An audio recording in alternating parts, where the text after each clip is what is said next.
The 93X Half-Ass Morning Show podcast is sponsored by Standard Heating and Air Conditioning. Get your home ready for winter. Schedule your furnace tune-up with Standard Heating and Air Conditioning and save $30. Visit standardheating.com to book and lock in your savings. The 93X Half-Ass Morning Show. 93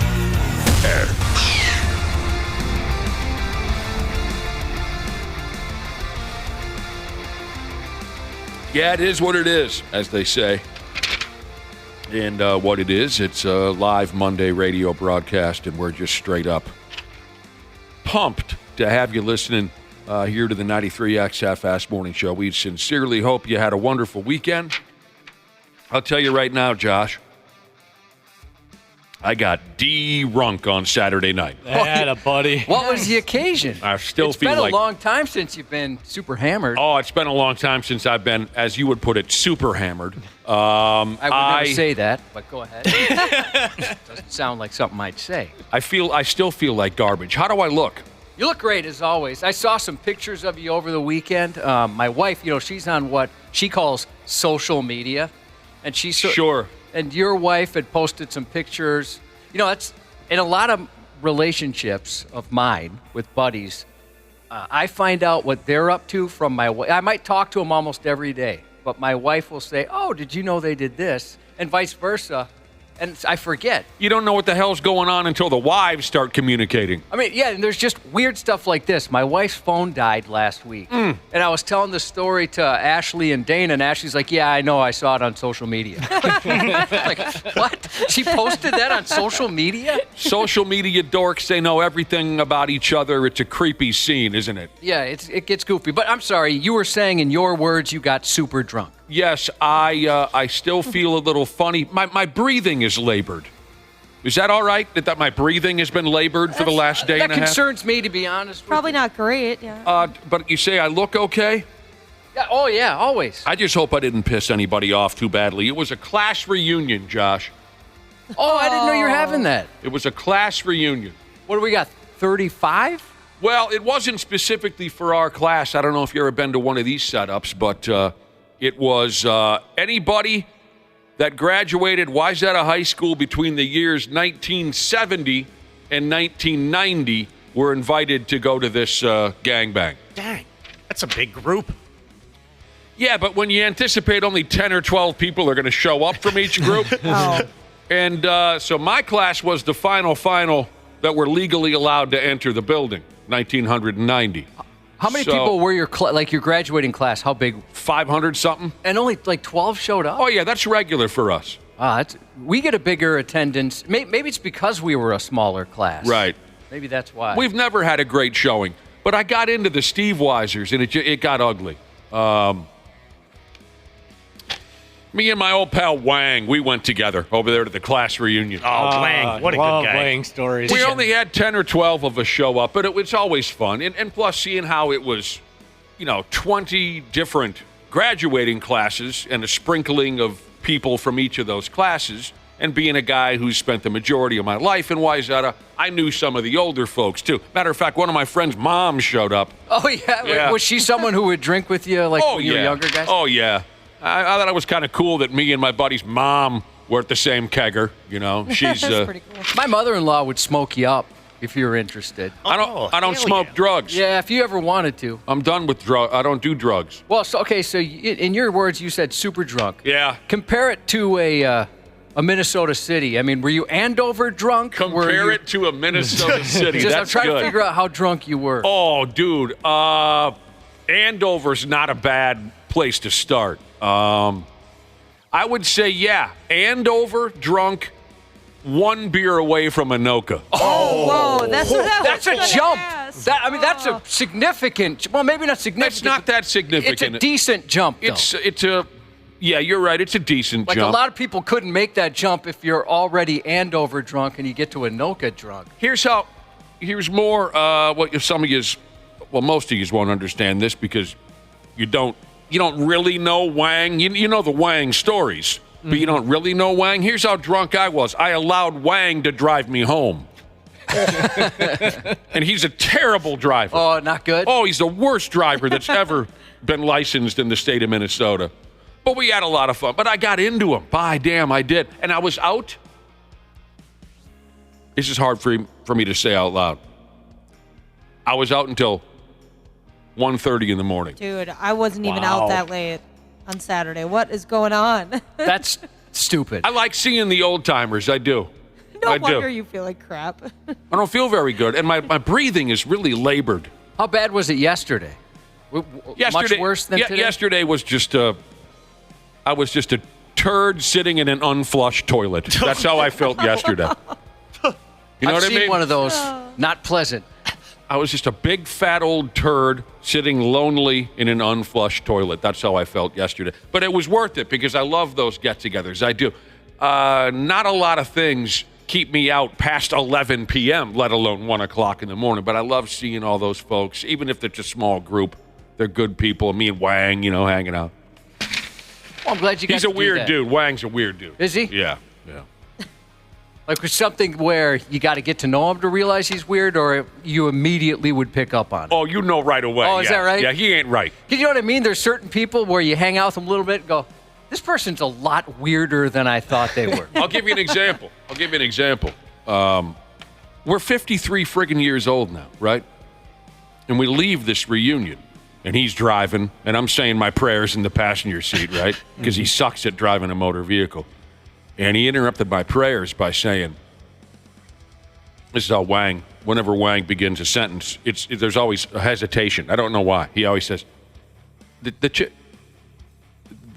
chicks from our high school are still looking pretty good, aren't they?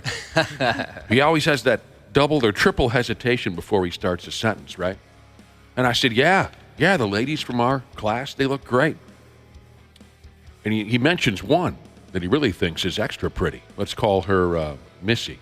He says, especially Missy, she looks great, right? And I said, yeah, I agree. And then what does he say next? Because Wang still, for a lot of intents and purposes, he's still a 7th grader, right? So he says, I think Missy looks really great. And I said, I agree. Yeah, she looks great. And he said, don't tell her I said that. That's adorable. And I said, Did he stop you mid-stride? You were on your way over there already? I said, oh, dude, that sucks that you don't want me, because I was going to pass her a note in gym class that you like her. Don't tell her I said that, he says. Okay, Wang. Cute. Earlier in the day, Saturday, Josh, me and the friggin' wife, we went over to see our old pal, Terry Train, at her wonderful setup there in Watertown, Minnesota, called the Loose Line Orchard. Terry used to work here in the building. That's great. I miss her terribly. I do too, and that was what motivated me to go over and say hello, because it had been a while.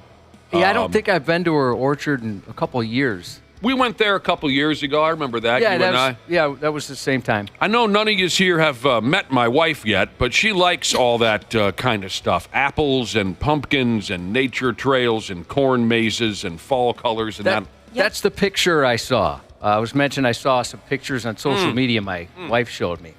And I thought, I didn't realize it was Terry's, so that's different. Oh. But she showed that to me, and I'm like, for years, he's been giving me crap for picking apples. And I actually wrote down, bring up apple picking, but she didn't tell me where it was. That's different. You went out and saw Terry. I'll go to Terry's place. Yeah, that doesn't count. That's not going apple picking. No, well, and we didn't specifically walk any trails and pick apples, although you can, I believe, get involved in that. Yep, you sure can. We did a little bit of everything else. But yeah, 9 times out of 10, the only orchard you're going to be able to drag me to is Terry's. Yeah. So I can jaw jack with her a little bit. That's completely different than although deciding to go out to your local orchard. It is. Although, like I said a couple weeks ago, once you and I are retired and out of this musical isn't the word, miserable is what I was trying. Maybe deep down I want you and I to go to a musical. When we're out of this miserable business, though, like I said a couple weeks ago, I'll go to all kinds of places with you at that point. Oh, it'd be fun. I was driving down a tree-lined street the other day, and I thought, what a beautiful sight this is. I wish my pal Nick was with me. He'll appreciate it. Just took your breath away? The side of the... that's the one thing I miss about living in Minneapolis are the tree-lined streets. Oh, yeah. Terry is a good friend and still a super fox, by the way. Don't tell her I said that. But it was nice to go see what she's up to. Yeah, she's one of the highlights of every day was seeing her in the hallway. Oh, man. So, yeah, if I get a little sideways today, blame Wang. He got me hammered at the friggin' Jurassic class reunion over there. We got to go to Medina Ballroom for the event. You know how much I love Medina Ballroom. Oh, yeah. That place is cool. Been there plenty of times. All right. Well, you got to take care of yourself because this is Wisconsin week, baby. We got a trip you got to be ready for. By Thursday afternoon of this week, you're right, we will have breached the cheddar walls of Wisconsin for our silly casino party. Yeah, I suppose consider this past Saturday a warm-up for me. Yeah, we got some UV blue to drink. Are we going to drink UV blue? That was a bit we did a couple months ago. We talked about that. I forgot. Yeah, we're supposed to drink some UV blue. Oh, all right. Do some shots of that. Ooh. No, I'm ready. I'm ready. I don't put hair my in your stomach chest. can handle it. Yeah, I'm gonna get turned. This trip? Are you packed and ready to go to Wisconsin yet, Josh? No, I wrote down a packing list. Did you? Yeah, a couple things on there. You're awesome. You really did? I wrote down a note saying, make a packing list. Make a packing list. All right. No undies. Oh, Dana, your mom called me to remind me. Well, to remind you. Your mom wants me to remind you to bring your acne medication. She says you always forget to bring your acne medication when you do a sleepover. And your retainer. My retainer. By the way, Dana, my undies are always packed. Do you guys pack like way more underwear than you need just in case if you have an accident? I just like no. it. No, I wouldn't say way more underwears than I need. I do. Yeah, Like maybe if I'm gone for two like more. if I'm gone for like 2 days, I'll pack like 6 pairs of underwear. Waffle, I'm not an 8th grader. I don't wet my pants every day anymore.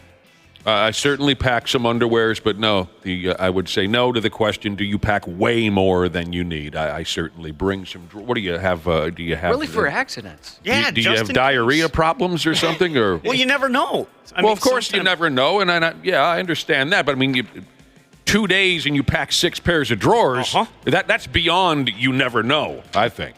What if you need to borrow some? Yeah, I got you. I was gonna say now they know the Wapple brings extra undies. I know that I have an undie guy this weekend. All right. Well, good to know. Good to know. If anyone needs a fresh set of drawers, go to Wapple's. Yeah, room, I got you. where you'll probably hear crying through. How do you know we're at Wapple's door in the hotel room? You can hear crying coming from the inside. You could probably hear the crying in the lobby. Way down the hall. And it's muffled by a fresh pair of underwear. Yeah. What else do we need to bring? Do we bring gifts to the people of Wisconsin? Do they expect gifts from us? And if so, what do they like? Beer. Yeah, that's the stereotype, right, would be beer. Now, that's something that I pack way more of than I usually need, is beer. That's one thing that I pack way more than I usually need. Because that's where I tell myself, you never know. You know, I was thinking about, I got to go to Menards, and I was thinking about getting a 1-pound bag of beef jerky. I could share that with people at the broadcast. That's a great idea. People are interested. Maybe I got to get a couple of those pounds of beef jerky. That's a nice gift because if I get 2 pounds of beef jerky, that's going to cost me somewhere in the neighborhood of $900. I was gonna say they offer you to open up the Menards credit card at that point. Yeah, that's not a Menards issue. That's just a beef jerky issue. Correct. That's a great idea to bring some snacks. Sure, I'll write that on my packing list. Snacks. Found a tick on my beehole. Jesus wants to know if I was going to bring that sound effects machine again. Now, you know, that's kind of up to the engineers. We had it last year, but they removed the sound effects. It was state fair related. Something to do with they had to set it up a certain way for the state fair, and they didn't change it back. So we no longer have a sound effects machine to play with? Yeah, we didn't last year. Well, we could bring my drum machine, my finger bang drum machine that you gifted me on my birthday. By the way, please. I figured out why that didn't work last week. Oh, yeah? You know how sometimes you go wrong hole? I think that's what you did. I think you had it in the wrong hole. I don't think I went wrong hole. Yeah, you did because I am notorious for that. Immediately, once we got off the air, I just thought, oh, wait a minute. We shouldn't have been able to hear that through the speaker. So I think you had it in the wrong hole. Son of a bitch. You did, didn't you? You missed the exit. Well, but at least we don't have to worry about babies. Although, remember, a long time ago, we did read that it is possible to conceive that way. The Tell me, details I are don't a bit remember gross. this. This is perfect Monday morning conversation. I don't remember this. Well, the details are a bit gross. It's some traveling that can be done. Oh, sure. Yeah. Sure. Well, if you think last Friday we tried to run my finger bang drum machine and you think I went wrong hole with the plug-in, do you want to try it this morning real quick just so I'll know in the future which is the correct hole to penetrate? Yeah, this should work. Can you read that with your glasses? Read what? What it says on the back? Which hole I've entered? Yeah, can you tell? It says AUX in. Nope. You want it out. What the piss bag Maybe is there's going a- on I can't around? remember Someone their call headphone. Wang. Someone call Wang. He told me it was AUX in. Nope. He was wrong. Let's see. So now you think it'll work? Yeah, if you got it in the right hole. Yeah, there we There go. we go. Oh, Now we're yay. back. Good job.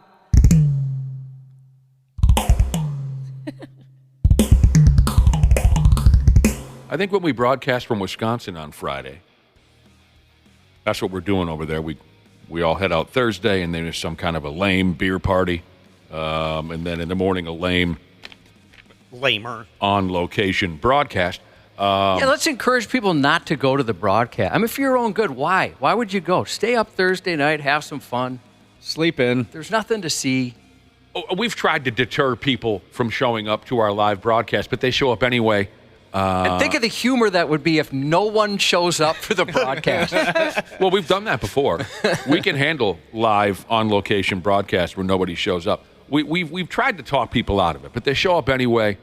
Don't get me wrong. We all want to hang out, but we can hang out starting at 10 a.m. or something more reasonable. Well, how about more like 2, 3 in the afternoon? Oh, that's right. Yeah, We're going to want to anyway. sleep. I need a nap. I have to go I have a didn't think nap. about Wapple's got a couple of underwear changes Yep. in between there. They show 4 or up anyway 5. because I guess we're just irresistible. But Friday morning, when we broadcast live from Wisco, I'll be drunk. I'm going to be drunk on the air. I would love that. A couple weeks ago, we had a little fun with the finger bang drum machine, and we had Josh rapping dirty lyrics. And although I have made no plans for Friday's broadcast at all, and I don't plan to make too many preparations for Friday's broadcast because it's an F-off type of a scene. It's just the 4 or 5 of us and some people in a casino. I do think we should try that again on Friday. Maybe we'll have Josh again, straight-laced sumbitch, non-drinking, non-smoking, straighter than a Grizzlies D character that he is, maybe rap us some more filthy lyrics on Friday for the live audience. What do you think about that, Cubby? Oh, in front of people staring at me? In front of people please. staring at With you. judgment and I'm already nervous enough? Yeah. Sure, why not? And your kids there too? Oh, yeah. Well, they're more dirty than I am. They'll show up like our last final break. There's Yeah. no way they're going to be there early. They'll get there immediately, get a Bloody Mary at 8:45.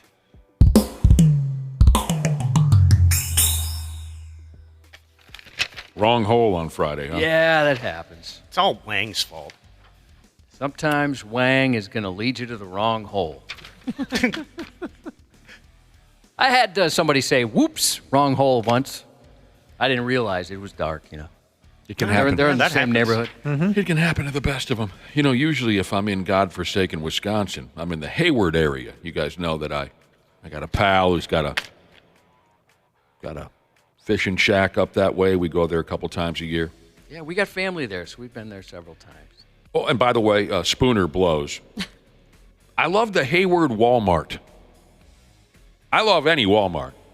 I go to the Walmarts here we have in town, but there's something different about the vibe at the Hayward Walmart, so I never miss an opportunity. Some famous albums have been banned by Walmart. Did you know that they sell records and tapes and CDs at Walmart? Yep. Okay. Yeah, they used to. It was frustrating in middle school and high school because they sold the censored versions of albums, so you knew not to go to get them at Walmart. Yeah, or else sometimes they'd black out a cover. Yeah. Or request or require the artist to make a change. Okay, yeah. If you got an Eminem CD in like the early 2000s from Walmart, it was basically just silence. Yep. Eminem. Did he ever come off like this? Like with a, well, now I'm. Oh, sorry, I got the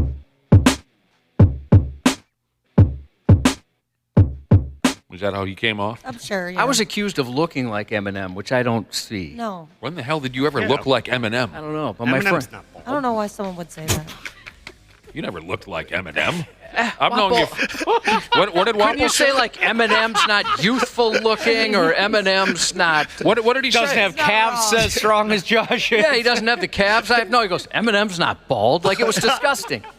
Bald is a sign of maturity and wisdom. I felt like your kids there. Listen, dude. Yeah, no Wapple, kidding.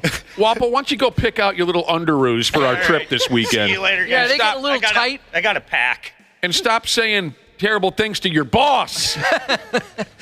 Did he ever come off like this? Eminem, was he like, Gia? Does he do Gia? He doesn't do Gia's, does he? No. Is he How not? does he rap so fast? I don't Is that know. real? Did they speed Yeah, that it's up? real. Yeah. Never heard one of his records. Okay. Some famous albums that have been banned by Walmart. Well, let me see if Eminem is in here. I don't see him. He's not on this list, at least. They left a few out. Ultimate Classic Rock put something or another up on their website about the different bands and records that have been banned at Walmart. Well, and how the hell? I've known you since before there was an Eminem. I'm telling you, you never looked like Eminem. I don't know. I don't. Even when I had my blonde hair or bleach blonde hair or whatever back in the day, I don't think I looked No, like Eminem. whoever told you that was a moron. Okay. Well, she's not a moron, but her dad is. Bitch Nips. He's a moron. Yes, maybe just apple doesn't fall too far from the tree. Nirvana's record Nevermind was banned at Walmart because they had the naked baby with the penis. And, Oh. Yeah, they're definitely a penis. and what do you call the band again? I said him just a second Nirvana. ago. Nirvana. They refused to alter the record, and Walmart eventually started selling it because it was such a big stinking hit.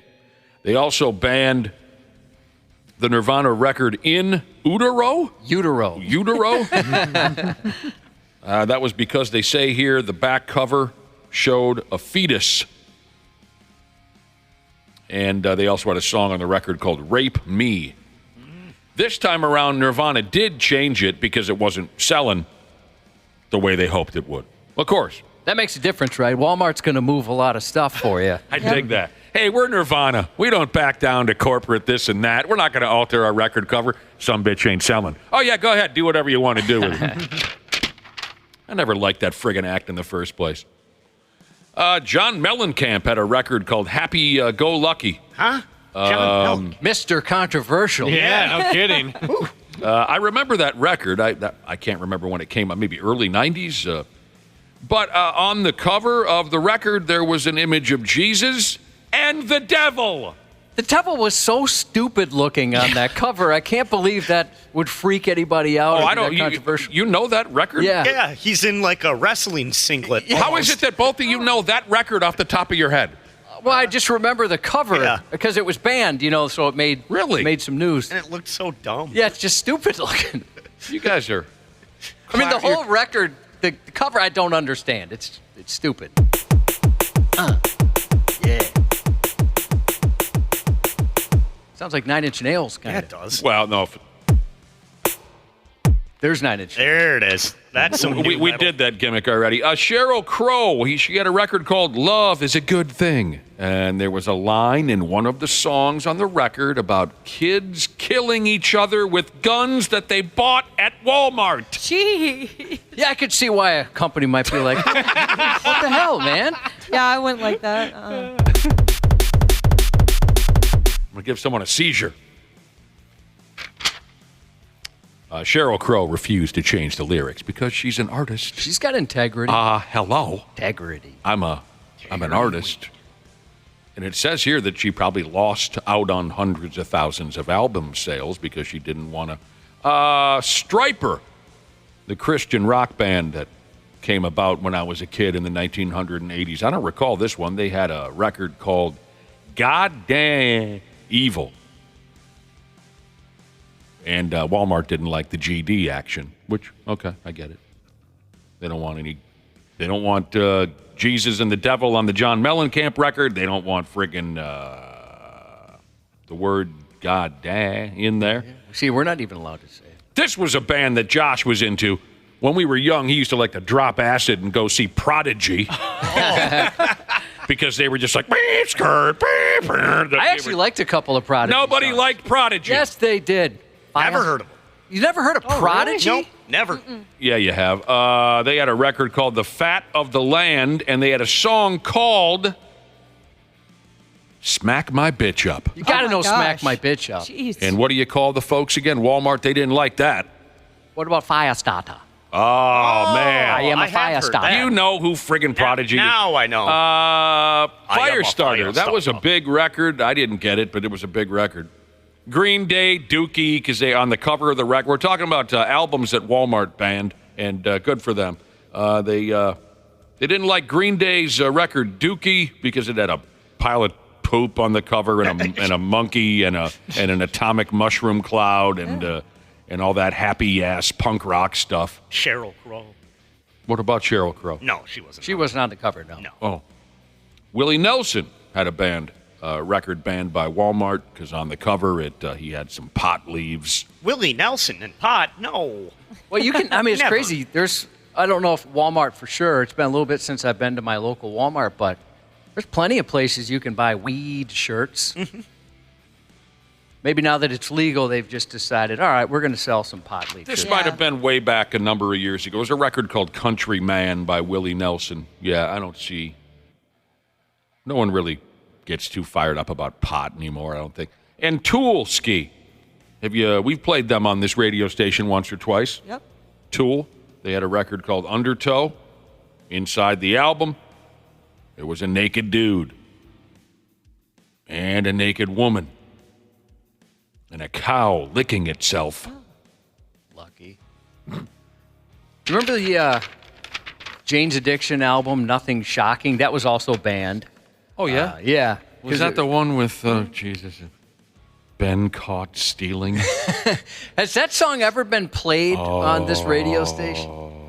At one time, I remember us talking about thinking that might be the most played song. Maybe not just this radio station, but this frequency. I thought somebody looked it up years ago, and someone looked up the most frequently played song, as Dennis Green used to say when he coached the Vikings.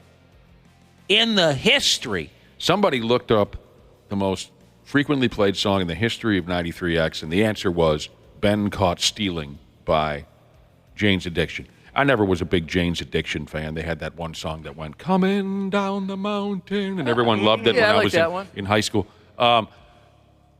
That's got to be the correct answer. Because I don't, it wasn't on that album. I thought it was. Oh my gosh! it doesn't matter what record it was from, but that Ritual de la Habitual. Right. Oh, yeah. fair enough. De lo. That 15 years ago, I had a nervous breakdown here at work when that song came on because I just couldn't stand it anymore. That's got to be the correct answer. Ben, one of the dudes who used to be our friggin' stupid program director here, he played the balls off of that song, and I wanted to choke him to death for it. Stop playing that song! With the dog bark and the Ben Cott, I had a nervous breakdown. I was on the floor. I was flopping like a crappie. I had a breakdown because I got so sick of that song. How did Prodigy come off? Were they kind of like... Wasn't that what Prodigy kind of sounded like? Little bit. Firestarter! Do we have Firestarter in the system? I hope not. I hope not. Nope. We don't. Are you sure? Yeah, I looked. Been caught stealing once when I was 5 or whatever. Shut up! Wow. Right? You felt the same way about it. I got a little tired, and I liked those guys in high school. Nobody liked them. A couple of people liked them. Perry Farrell. Sorry. I'm hungover. He's having a rough go of it. 2-day hangover. Yeah. Yeah, they happen. Wait till you get older, Ashley. Oh, no, I've had one before. A hangover? It doesn't get better. A 2-day one, yeah. Those are the worst. You'll get through it. A 2-day one. Yeah. You never had a 2-day overhang? I have, but I'm just surprised Allie has. Or you're not Allie, you're Ashley. Allie's my stepdaughter. Why wouldn't she be capable of a 2-day overhang? Because she would get a little bit of the hair of the dog right away? It just seems like she's immune to all that kind of stuff. Oh, no. That's what I should have done yesterday. I should have spent all day yesterday drinking. That's Yeah. how I There you go. cured when I was a younger guy. You just drink the same thing. You just get Does right. that really work? Oh, yeah. Oh, yeah. Well, you- 100%. I was scared to try it. You kill all the pain immediately. No. That's the way I used to operate. But you then want- it's bad because then you just prolong it to the Yeah, next day. you're just delaying the inevitable. It's not bad. There's nothing bad about it. Unless you have acid reflux. Oh, we might as well kick it in the ass, I guess, for real. Randy Shaver will be swinging by later, and I think Dr. P. Jesus will be joining us later. He'll be here. He might have something today about something to say about 2-day overhangs. I wonder if he knows Firestarter. It's I a bet he does. fire He knows starter. music. Those guys were dorks. Yeah. Total dorks. You're a terrific crowd. We're going to take a breather. Come back in a few minutes. Thanks for listening to the Half-Assed Morning Show. Half-Assed Morning Show. They're loud, they lose control, they do their little circus act, they're a nuisance. 93X. Our technicians are geared up and ready to make sure your system is running reliably this winter. Regular maintenance from Standard Heating and Air Conditioning helps prevent costlier breakdowns in the future, and we know they always happen at the worst time. Hey, Ashley here. Get your home ready for winter. Schedule your furnace tune-up with Standard Heating and Air Conditioning and save $30. Have a boiler? Save $40 on your boiler tune-up. Visit standardheating.com to book and lock in your savings. Stay cozy, stay ready. This episode is brought to you by Progressive Insurance. Do you ever think about switching insurance companies to see if you could save some cash? Progressive makes it easy to see if you could save when you bundle your home and auto policies. Try it at progressive.com. Progressive Casualty Insurance Company and Affiliates. Potential savings will vary. Not available in all states. Stupid news on the Half-Assed Morning Show.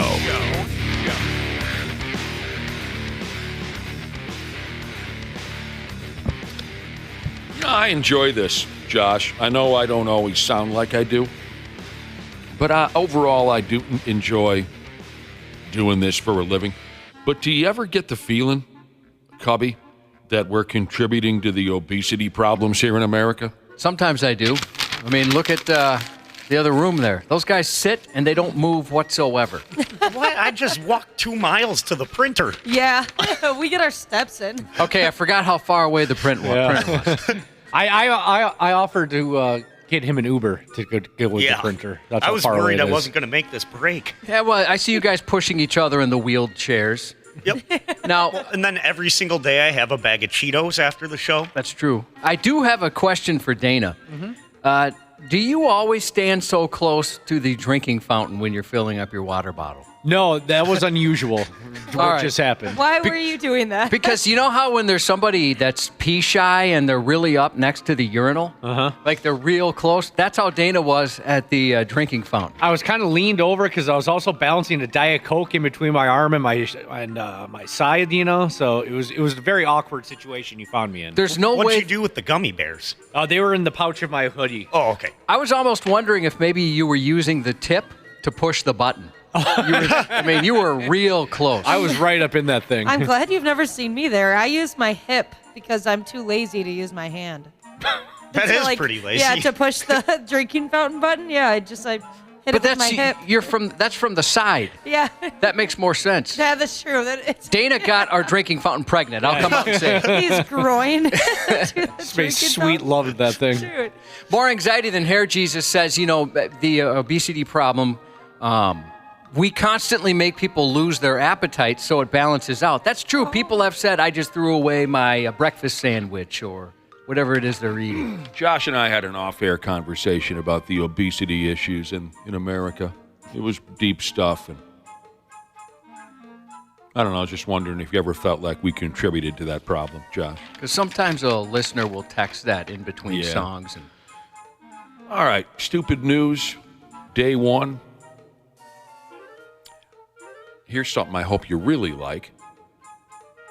Drunk people, they talk a lot of trash.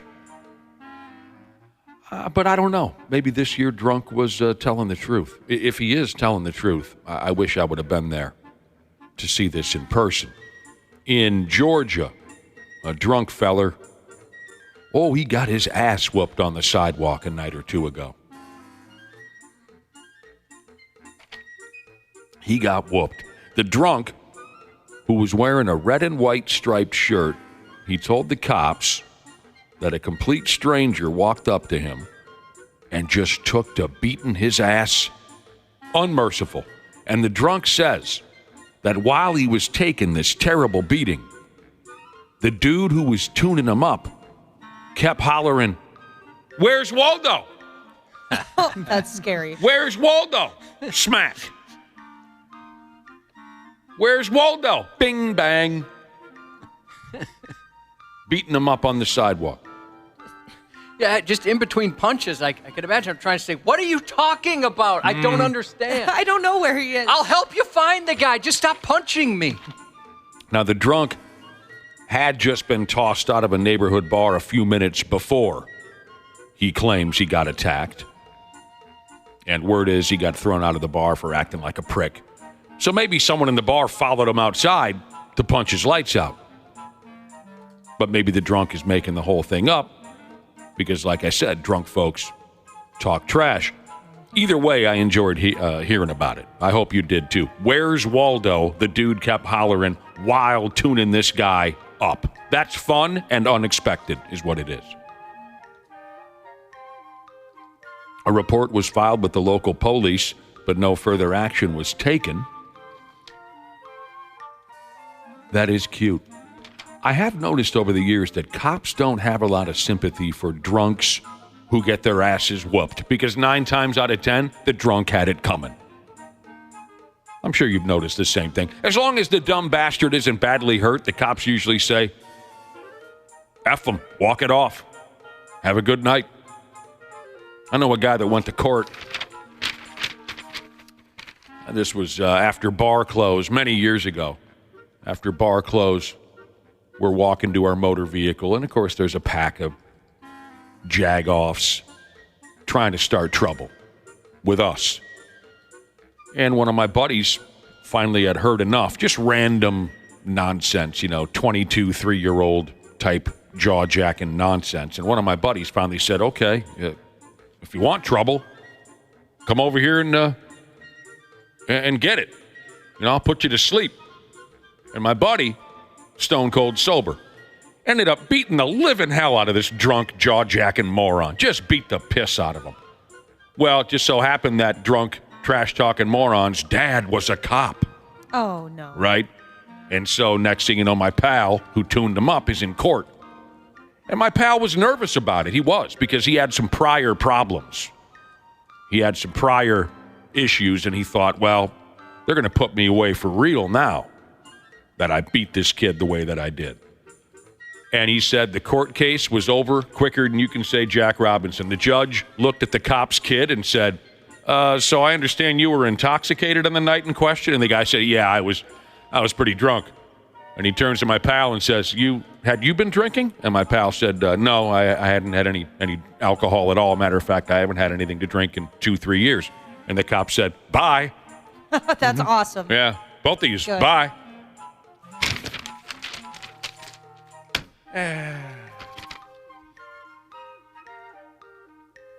This is horrifying right here.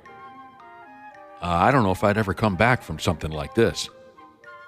On the west side of Chicago. I'm not even from here. I'm from the west side of Chicago. What movie? National Lampoon's Vacation. Anyway, on the west side of Chicago, some poor bastard walking down the sidewalk found a damn human head in a box. Oh. That's not right. Nobody should have to find a damn skull in a box. I don't think I'd ever get another decent night's sleep, Josh, the rest of my life, if I found a head. It just ain't right. What's in the box? I wouldn't like that either. You'd think it was a Halloween prank, right? You would think, hope. 100%. No, I would, and I would look.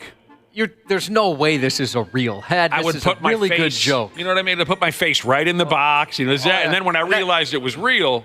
Yeah, I'd show my wife, look, I'm kissing a human head. Right. Right? And she'd go, oh, my God, that's our neighbor. Dude. I'd say, oh, he sucked anyway. If I ever found a damn human head in a box while I'm walking through my neighborhood, So, Wapple, if it was yours, and I love you to death, and I hope this never happens, but I am going to draw a giant wiener on your face. Have to. No. Before I call the cops. Dang it. I mean, I'd expect Why you to draw do the same. one when you can just put one? Oh, I do Yeah, that. I Well, was thinking it would that be a too. chalk outline. Yeah. Yeah, if I found a human head in a box in my neighborhood, the first thing that the cops would have to deal with is the vomit pond that I'm going to create at the scene of the crime. Oh. They're going to have to get a canoe to be able to reach the crime scene New guy puking his guts out. because of all the vomit. So anyways, an investigation is underway. The cops are trying to figure out where the rest of that person went. I'll tell you this, they're off to an interesting start with the investigation. It says right here, authorities are looking into, quote, how the person died. Well, I think you have the answer. I think you might have the answer right there in the box, but I'm not a cop. That's kind of gross. But I'm going to say that was probably at least part of the cause of death, Josh. This is apparently the second time this week that human remains were discovered in Chicago. Cops found a damn skeleton laid out by a river or something miserable like that. F me running. So I'll get back to you, I guess, if I hear anything more about this head in the box on the sidewalk on the west side of Chicago. You know, over the weekend, I watched, how does a grown person say this, a documentary. Friday night. This was Friday night. I watched a documentary, me and the friggin' wife. Oh, man. It was about the Menendez brothers. You might have to be a little older to know what I'm talking about. Oh, yeah, I've seen Cubby that. knows who the Menendez brothers in the late 80s, they killed their parents. Yep. Okay. In the documentary, they talked about when the cops first hit the crime scene. And there's Mom and Dad Menendez have been killed by shotgun blasts. The old man took a shotgun blast right to the forehead, and it had blown a hole in the back of his skull, right? So the cops are on the scene. They're investigating everything. They haven't touched anything, right? You know how they do. Oh, don't touch the crime scene. We're still trying to figure out what's going on. But in the documentary, Josh had mentioned that while the dead Menendez dad is laid back on the couch with a hole in the back of his head, so he's kind of like laid back. Ugh. Oh, there my headphones fell off. While the old man is laid back on the couch with the hole in the back of his head, and the cops are standing there taking notes, that the old guy's brains slid out the back of his head and splashed down onto the floor. Sick. I remember them talking about that, yeah. How in God's name do you deal with something like that? All right, I got to put my headphones back together. Did they show any crime photos or anything? I don't think I want to see something. I do not want to see that. They blurred it out. Yeah. They blurred it out like they do with Japanese porn. I'm gonna. Oh yeah, I heard about that. Honestly, Josh, I don't think you want anything to do with that documentary. Yeah, I think I'll skip it. The story was terrible enough. I saw it pop up on Netflix though, and it's like, hey, what do you think? You want to watch it? It was hard to watch. I think it was Netflix. Is that what it was? Yeah. Oh, I didn't think it was. You really found it to be that disturbing? Yeah. Oh, okay. That weirded me out. They didn't show any graphic stuff, though. But anyway, can you even imagine being in the same room where somebody's brain splashed down on the floor? Brains are gross. I'm not coming back from that. It's kind of goopy.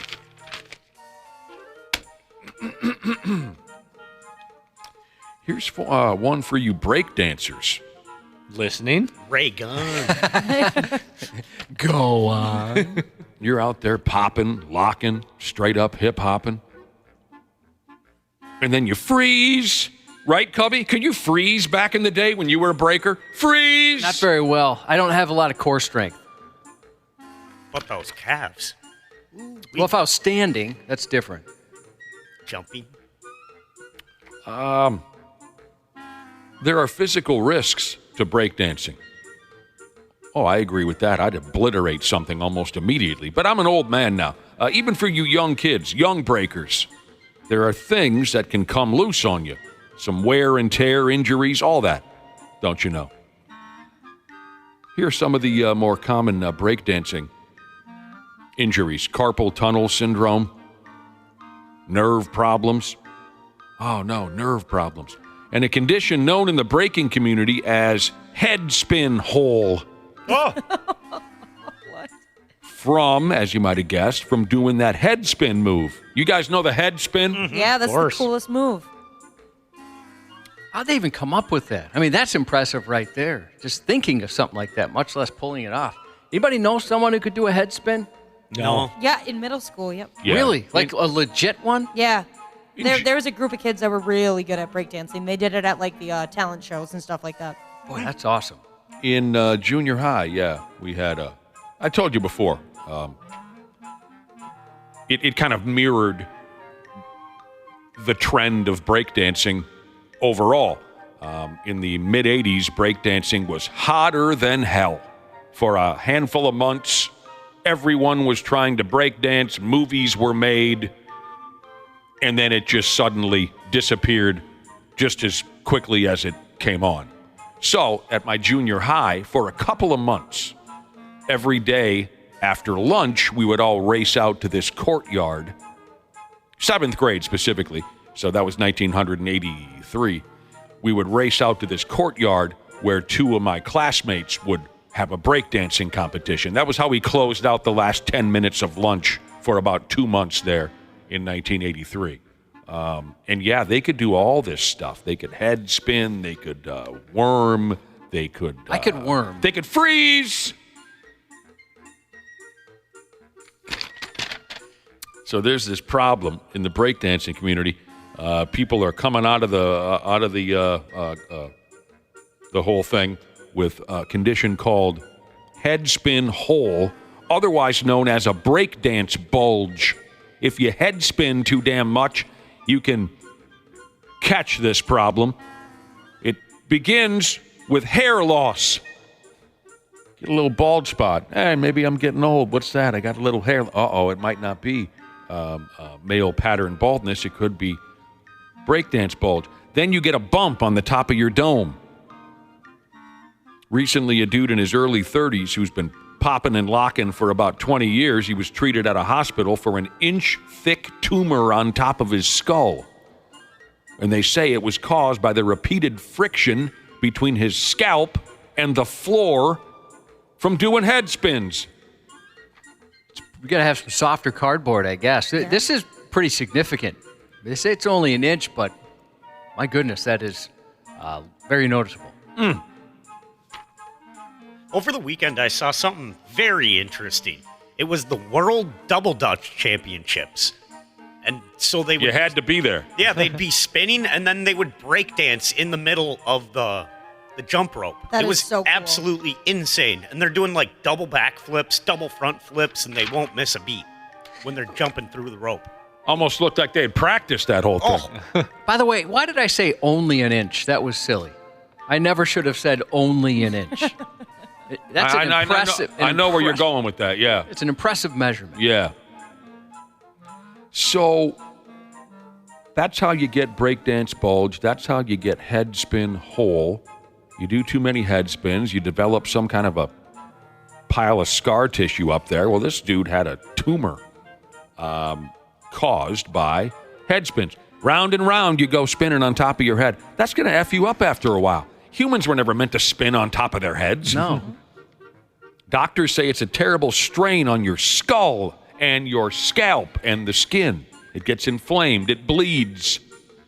It leads to thickened skin and scar tissue. The dude had such a knob up on top of his bean that he wouldn't go anywhere without a hat. He felt silly about it. He looked like a surgeons removed the knot from on top of this here dude's cranium, and he feels much better now. Breakdancers who are aware of this issue have started wearing padded stocking caps while performing the head spin. That's probably a good call, yeah. You know, he's got another little feather in his cap, so to speak. Can you imagine like you're having a height contest of some sort, you know, arguing about who's taller, and he takes that hat off and he's got the extra inch? That's got to be pretty satisfying. All right, I have my finger bang drum machine here in studio, and I'm going to, since we're talking about breakdancing and breakdancing moves, and Josh is a former breakdancing, a breakdancer, you're a former breakdancer. I'm going to play a little rap tune, Josh, and you dance, and then when you freeze, you better freeze. When I say freeze, you better freeze. This is a good idea for a 49-year-old who gets very little exercise. Here goes Cubby. Took his headphones off. All right, he's breakdancing. Oh, he's down on the floor. Wow. Yeah, he's down on the floor. I can't see him anymore. Freeze! You did well. You did. You know who else was good at breakdancing? Scotty Too Hottie. Oh, yeah, he was. He can do the worm. I thought he was all right. I thought Grandmaster Sexay was No. superior. But then when Pretty good breakdancer. Yeah, but then when Rikishi puts on the sunglasses, watch out. Yeah. Oh, dance moves. All right, somewhere's over there in Italy, artsy-fartsy dorks propped up a 39-foot tall penis sculpture in a town square, and everyone hates it, and they're pissed off. Do we have the pictures of this up on 93x.com? Yep.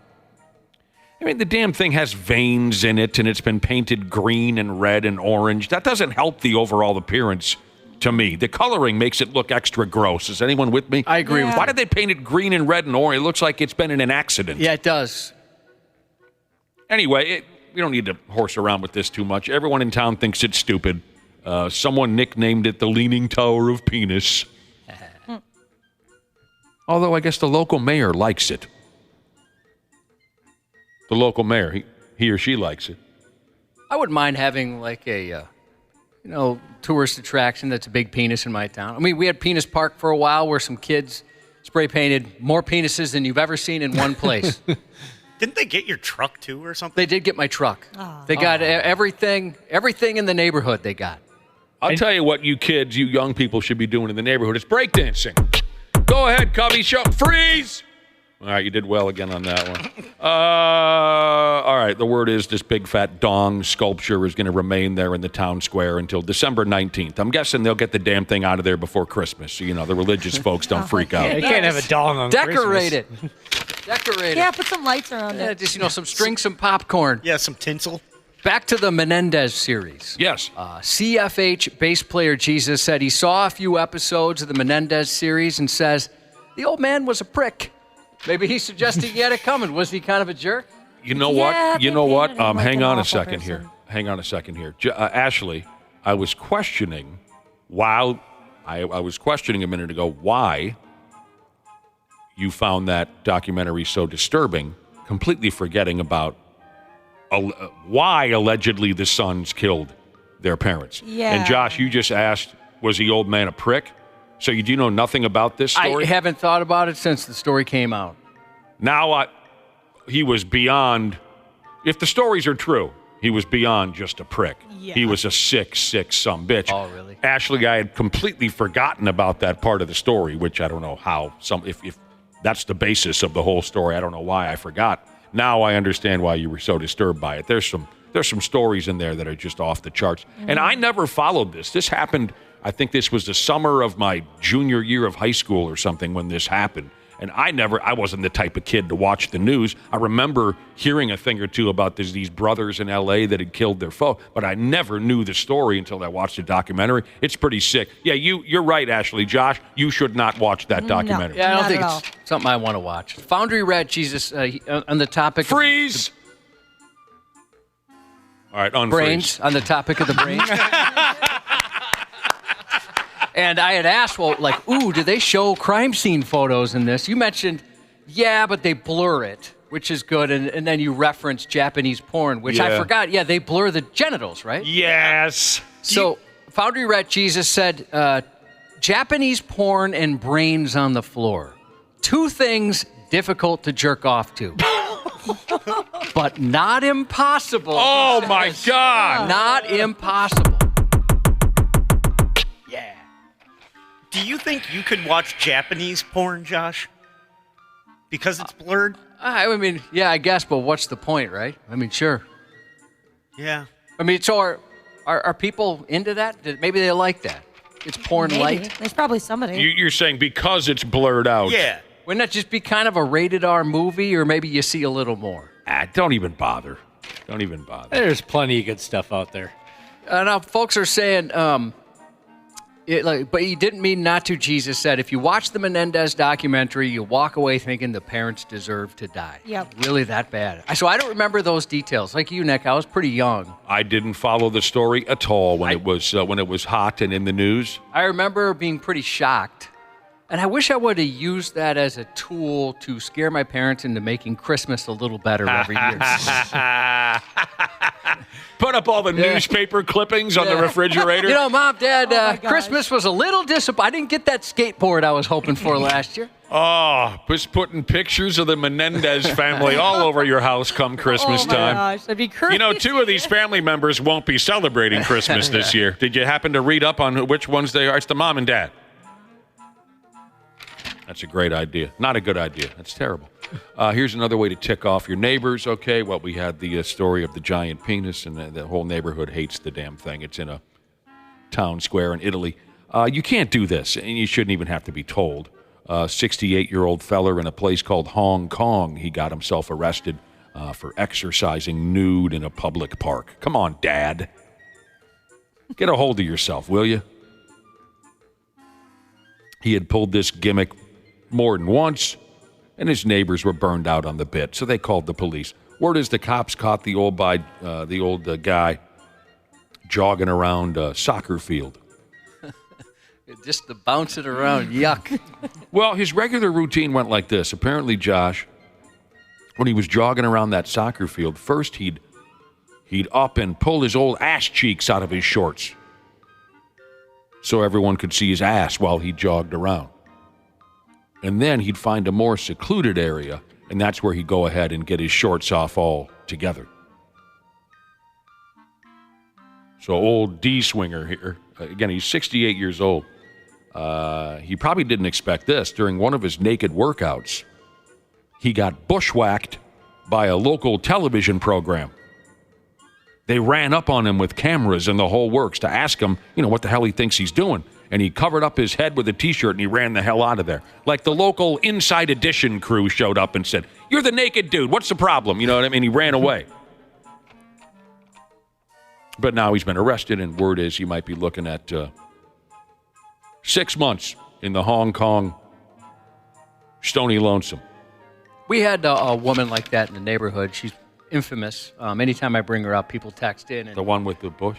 Yep. So she would wear these like sundresses, and they'd barely go past her pubes, and she would bend over a lot and wanted to make sure everybody saw it. Ew, lady. She was a fixture of the neighborhood. Everybody knew who she was. And her house was like multicolored. Was that the first set of ladies' gear you ever saw? Yeah, I mean, you couldn't see much because of, the lack of a razor she didn't own, apparently. Didn't have a Bic laying around? No, nothing like that. But yes, that was the first in-person I've ever seen. Good for you. She came to, I used to work in 2 places right next to each other. I'd work one place, and when that was done, I'd go right next door. And she'd come to those establishments all the time. Not to see me, but just in general. You worked one place, and then when you punched out there, you'd walk 7 or 8 steps and work at the next. Yeah. Save money on gas. True. Sports on the 93X Half-Assed Morning Show. Then with Smealoff, the Oilers pulled Dryden, and Wayne Gretzky finished off a 3-way passing play with McDonald and Callaghan to tie the score at 4. Gretzky on the backhand, and the Oilers tied for the second time. I'll tell you what. On this day, as they say, Josh, on this day in 1979, Wayne Gretzky scored his first NHL goal. And you heard that over-the-top announcer explain it to you. Man, wow, how things have changed, right? How things have changed, the way ball games are called. 1979, on this date, Wayne Gretzky scored his first NHL goal. Edmonton Oilers were playing the Vancouver Canucks. Gretzky beat goaltender Glenn Hanlon. I remember Glenn Hanlon. You can see a video of this on 93x.com, too. Well, I'll be damned. Yeah. We got a video of it happening? Did he do much after that, or why is that significant? I think he finished with 6 total goals career. Do you think even way back then, Josh, as a rookie, do you think that Wayne Gretzky knew that one day he would make a scorching hot daughter? Oh, boy. And then Dustin Johnson, the golfer. Man, that guy is lucky. Wapple, I think you like Dustin Johnson more than you like Paulina Gretzky. I think I do. That dude has a hammer in his pants. All right. I have seen what is pictures wrong of with that. you? Yeah, it is insane. What's wrong with you? It's massive. How do you know? Excessive. It's out there? Like just walking around watching golf, and then, sometimes they do a close-up shot, and then he's just walking down the fairway, and there it is. Yeah, he's known for that. He's got swinging. Yeah, tight pants on. You can see it. Oh, yeah. I've never heard that. Not the direction I intended this to go. Josh, can you talk to the kids? Back to your question about whether or not he'd predict the future and know he'd have a smoking hot daughter. I'm going to say if he owned a mirror any time in his life, no, he would not have predicted it. All right, the Man-Bear Pigs. Last night, just up the road there in Manitoba, the fellas lost in overtime 2-1 to the Jets. We'll talk a little more about the Pigs coming up at 7:30. The Lynx, they won Game 1 of the WNBA Finals. They couldn't quite get around to winning Game 2 yesterday, so that series is squared up. Oh, we'll talk more hoops, baseball, football, this and that when Randy Shaver and Brad Ryder join us in a half hour. Hammer in their pants. Oh, both massive hammers. Right. Yeah, we got it the first time around. Josh's news is coming up next. Half-assed morning show. They're loud, they lose control, they do their little circus act. They're a nuisance. 93X. Our technicians are geared up and ready to make sure your system is running reliably this winter. Regular maintenance from Standard Heating and Air Conditioning helps prevent costlier breakdowns in the future, and we know they always happen at the worst time. Hey, Ashley here. Get your home ready for winter. Schedule your furnace tune-up with Standard Heating and Air Conditioning and save $30. Have a boiler? Save $40 on your boiler tune-up. Visit standardheating.com to book and lock in your savings. Stay cozy, stay ready.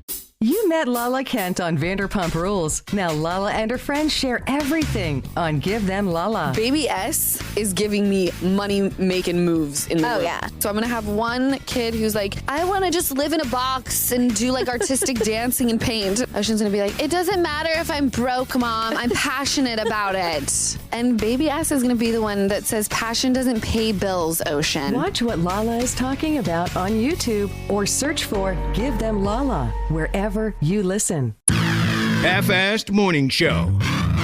93X. All I heard was just tons of emergency vehicles running by, and I knew something had happened, and I thought, well, sure, it was a balloon. It has to be a balloon because, we were here when Smokey the Bear went down too, so it just was scary. A hot air balloon knocked over a radio tower near Albuquerque's Balloon Fiesta Park Friday. There were 3 people on board, including the pilot. Fortunately, they managed to land safely after the balloon struck one of the wires supporting the tower, causing it to collapse. Oh, wow. What was that? Did you see that come down?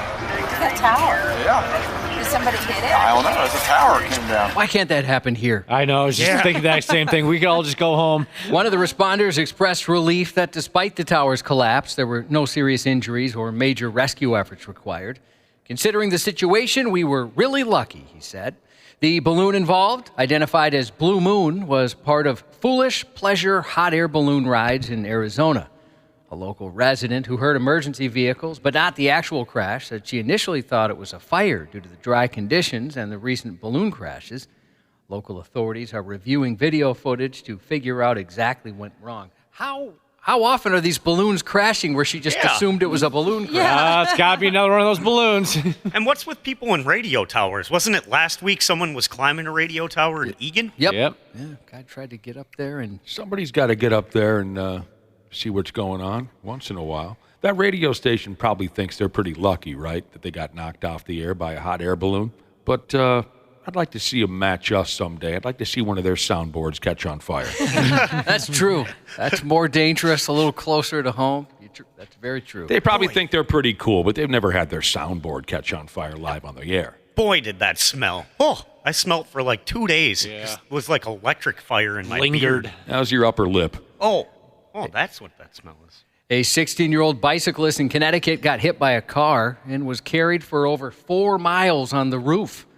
29-year-old Alex Riviera is the guy accused of hitting the teen and driving off with him still stuck on the car roof about 9:16 p.m. Friday, October 4th. Police got involved when someone called in about debris on the road. When they showed up, they found a damaged bike, some loose candy, and a cell phone. That's when they realized the bicyclist had been hit, but the rider, nowhere to be found. You might be thinking a guy who could hit a kid and drive away with him on the roof might sound like a bad person, and maybe you're right, because not only did he keep going for miles with the kid still on the roof, but when he finally stopped, he pushed the kid off and left him on the side of the road. Oh. A little while later, police got another call from someone who found the teen hurt. Didn't take long to figure out he was the missing bicyclist. Obviously, I, along with the rest of our community, were horrified at this blatant disregard for human life. Thanks to witness tips, police were able to track down the driver and make the arrest. How's that kid doing? He's doing okay. But, man, how are you that cold? That's a good question. Just brushes the kid off like it's snow on the top of his car. That's a good friggin' question. I thought at first you were going to say maybe the driver did not know. Yeah. Because we've seen amazing examples of that. My favorite being the poor guy in the wheelchair who got bumped into by a big rig, and the poor driver of the semi had no idea that he had latched, the collision, the low-speed collision had latched this wheelchair fella to the front bumper, and next thing you know, the trucker's out on the friggin' interstate, and dude's just being pushed along, screaming for help. That's the wheelchair I want, by the way. Dude, if I'm ever in a wheelchair. They made that sumbitch in America, Yeah. I'll tell you that. That is 100% for sure. Woo-wee, and the driver just had no friggin' idea. Oh, can you imagine? I mean, first, being the person in the wheelchair, you're terrified. But the driver, when he or she finds out what happened. Oh, I'd feel awful. I'm sure they just felt terrible. A 54-year-old Missouri career criminal is set to appear in court after he was arrested in possession of a stolen chainsaw while naked. Oh. The victim encountered Lloyd Tabor III trying to steal from them, called 911, at which point Tabor rode away on a bike, naked, and it was the victim's bike while riding naked. Hours later, a witness saw him exit the woods covered by a brown drop cloth matching one stolen earlier. The witness saw him take a chainsaw as he walked between homes and into a shed where police found him naked and arrested him. He has a criminal history dating back to 1990 with a minimum 19 felony convictions, including several burglaries. Yeah, I wouldn't want that bike back. Well, at least I'd put a new seat on there. Yeah. A 13-year-old Colorado man lost both his legs in a freak accident with a wood chipper. And to make matters worse, it was his first day at his new job. I think you mistakenly said a 13-year-old. How old was this? 33. 33. Yeah. First day on the job, and he loses his legs in a wood chipper? Yeah, first day at a job. F me running. And only 15 minutes into his first day at his new job. Says a lot about that company's training program. John O'Neill had been tossing in tree branches into the machine when a hook-shaped branch got caught on his court-ordered ankle monitor and dragged him inside. What? There's a lot happening in 2 paragraphs. Yes. It's one way to get rid of an ankle monitor. He grabbed the edge of the wood chipper, trying to hold on, but by the time his coworkers pulled him out, it was too late. On the way to the hospital, he technically died. His heart stopped. God dang. Luckily, he only realized what had happened when he woke up in his hospital bed the next day. He had very little memory of what happened. There's nobody that deserves, very few people who deserve this kind of thing. Yeah. Thank goodness he just doesn't remember. Oh, yuck. And they can't put those legs back on there for him, can they? No, they can't. Son of a bitch bastard. The incident led to O'Neill to devote more time to volunteering, he said. It changed his outlook on life. He said he's hoping to use his experience to advocate sobriety from drug and alcohol addiction. Dude, I'm sorry. That is absolutely beyond brutal. Obviously, he got the worst of it, but can you imagine being a coworker? Oh, no. A visit to a McDonald's in Sartell took an unpleasant turn, resulting in 2 all-beef patties, special sauce, lettuce, and a side of something unwanted and unexpected, poop, leading to a rather odoriferous trip to jail. During the Tuesday dinner rush, a 49-year-old wanted to grab a meal, but the customer apparently didn't trust the staff, and he wanted to watch employees make his food to ensure it was done correctly. Right, great. He made his way into the kitchen, where an employee told him he's not allowed. He refused to leave, and when the manager asked him to go, he got aggressive. Video footage showed the man shoving the manager twice, using obscene language and making threats. When an officer went inside, the customer started walking toward him, despite being told not to. The Sartell man was tased, fell, and pooped himself, and people start telling everyone because it's hilarious. After fighting with cops and more cops, an officer carted him to jail in what was likely a rather unpleasant ride for the officer's nose. Well, what a friggin' disaster that was. What the hell's your problem? Just go... Make your own cheeseburgers then, for Christ's sake. The guy demands to go in the back and watch them make his meal. What are you You've doing lost here? your going out to eat privileges at that Why point. are you here? Body camera video showing a ticked-off Whopper-wanting Georgia sheriff calling deputies to assist with a food order has sparked a wave of reactions from the public. What began as a typical stop at Burger King turned into an unusual situation, now raising questions about the sheriff's judgment and use of police resources. In the video, deputies respond to a call made by the sheriff, who was upset over an incorrect order.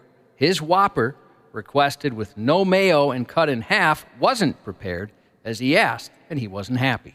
You need someone to cut your food in half for you, do you? Sitting in his vehicle, he instructed the deputies to gather the name of the manager and the restaurant owner so he could file a complaint. All I need is the owner name or whoever owns this damn facility or the manager. I don't need no damn money back no more. I just need to find out who owns this place so I can do an official complaint.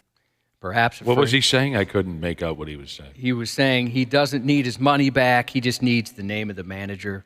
He wants the name of the owner. He wants to file an official complaint. And have him cut his sandwich. Grown man who needs his sandwich cut in half for him, yeah. Perhaps afraid of what the sheriff would do to their careers, instead of questioning why the sheriff couldn't handle the matter himself, they went through with it. The release of the video triggered public debate. Critics have labeled the incident as an abuse of power, some questioning the sheriff's decision to involve law enforcement over a simple food order. Those critical of the situation emphasized this was a misuse of police resources, as the matter could have been handled without involving deputies and without placing anyone at risk. Just so that he could get information from a business owner that clearly could have been followed upon on another day. Right, he could have called. In defense, the sheriff argued the incident was being exaggerated for political purposes. He claimed it was a routine business dispute that any citizen could have reported. He ended with an apology, stating that distractions like this should not distract from his larger mission as sheriff. I don't know about all those deep issues, politics, and an abuse of power. All I know is we found someone else who doesn't understand how fast food works. A 25-year-old Australian corrections officer who got pregnant by an inmate texted a friend, "I'm an idiot." And perhaps she is, because she got busted trying to smuggle drugs into prison for her secret lover. The case came to light in court, where she faced several charges related to her affair with the inmate, including smuggling meth. The investigation revealed she'd hidden the drugs in her Australian bra at the inmate's request. She'd been working in a prison rehabilitation program at the time, but her involvement with the inmate had clearly crossed professional boundaries, leading to her downfall. During the investigation, it was also discovered she accused the prison secure system outside of work hours and listened to phone calls between inmates. When confronted by officers at her workplace, she initially denied knowing the inmate, but eventually confessed after detectives uncovered a love letter on her phone. Cubby, you know by looking at me, and you've known this for years, no way I'd make it in prison. I'd be a goner within minutes. But I always have kind of been drawn in to the thought of having a secret hot love affair with one of the female guards. What? Anyone else? No. That sounds so red hot to me.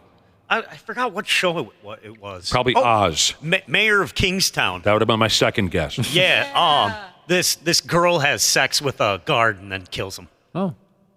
Probably could have seen that in Oz as well, but I'll go along with it. I think it happens all the time. What happens all the time? People have sex and then they die. What? Well, yeah, if you're a praying mantis or something like that. With people, I don't know about all the time. I think it's all the time. I don't know. I have no idea what he's talking about. Is this what somebody who's not getting any sex right now might say just to make himself feel better? Yeah. That's why you're not having sex. You don't want to die. Yeah, I could totally be getting some right now, but, I don't want people to die constantly. A 36-year-old Florida woman probably thought she had an ironclad plan. Hide drugs in the last place anyone would check. But her devious plan had one major hole. After running a stop sign at 2 a.m., the woman found herself face-to-face with Marion County deputies. A quick search of her vehicle turned up a piece of aluminum foil testing positive for fentanyl, but the rest of the drugs were hidden somewhere arresting officers didn't look. Once the Marion County jail, at the jail, she was asked if she had any contraband. Despite being warned about additional charges would follow if anything was found, she insisted she was clean.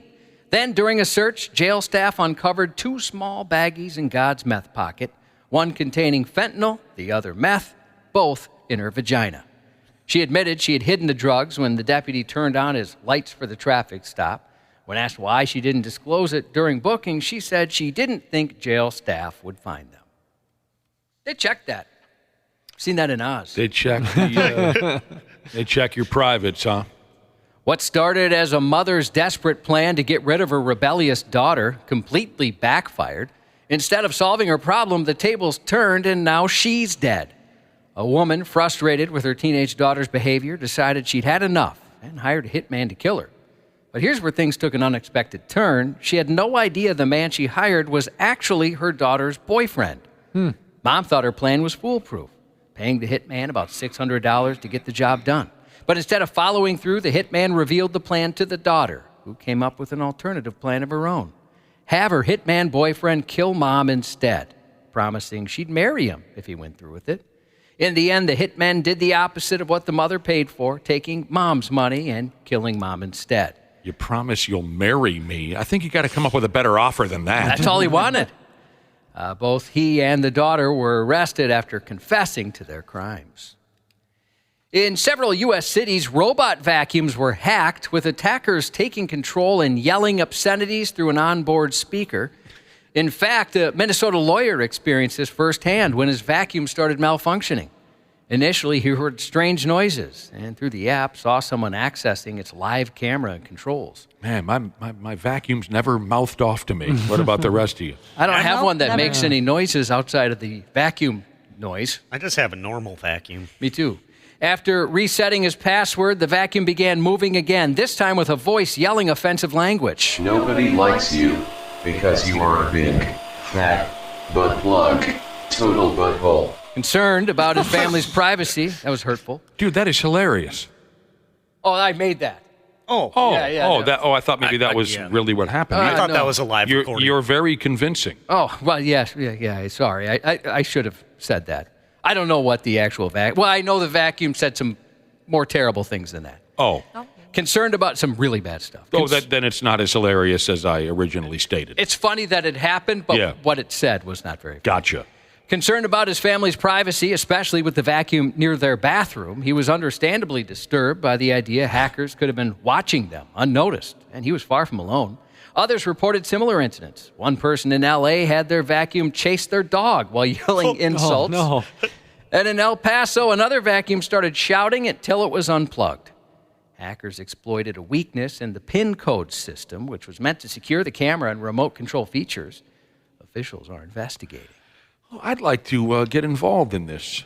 I would. I'm not going to be terribly mean about it like you were referring to, but I would love to learn how to hack into those robot vacuums and maybe just piss off some relatives, chase a pet around like you were describing. It would be fun to chase Sounds like a a lot of relative fun. around. Yeah. And just say some stuff that you know they'd specifically be Absolutely. That's exactly right. You know? Go after them for they lost their job a couple weeks ago. How the hell does my vacuum know I lost my job? A relative, a close friend, someone you can pick on and have some laughs with, and then go after the cat. There's a couple ways to help the Randy Shaver Cancer Research and Community Fund this month. Mystic Lake Casino guests can donate their change when redeeming tickets during Mystic Lake Change for the Better. This is through tomorrow. And there's a new burger special benefiting cancer research in October as well. Take a bite out of Randy's Buns with a Big Mo burger and a Summit beer for $16 at Mo's locations in St. Paul, Chanhassen, and Mounds View. Now through Sunday, $5 of each Shaver special purchase goes to support the Randy Shaver Cancer Research and Community Fund. Randy's Buns are huge. I don't know about you. I could use a bite to eat. Yeah, I could always go for a burger.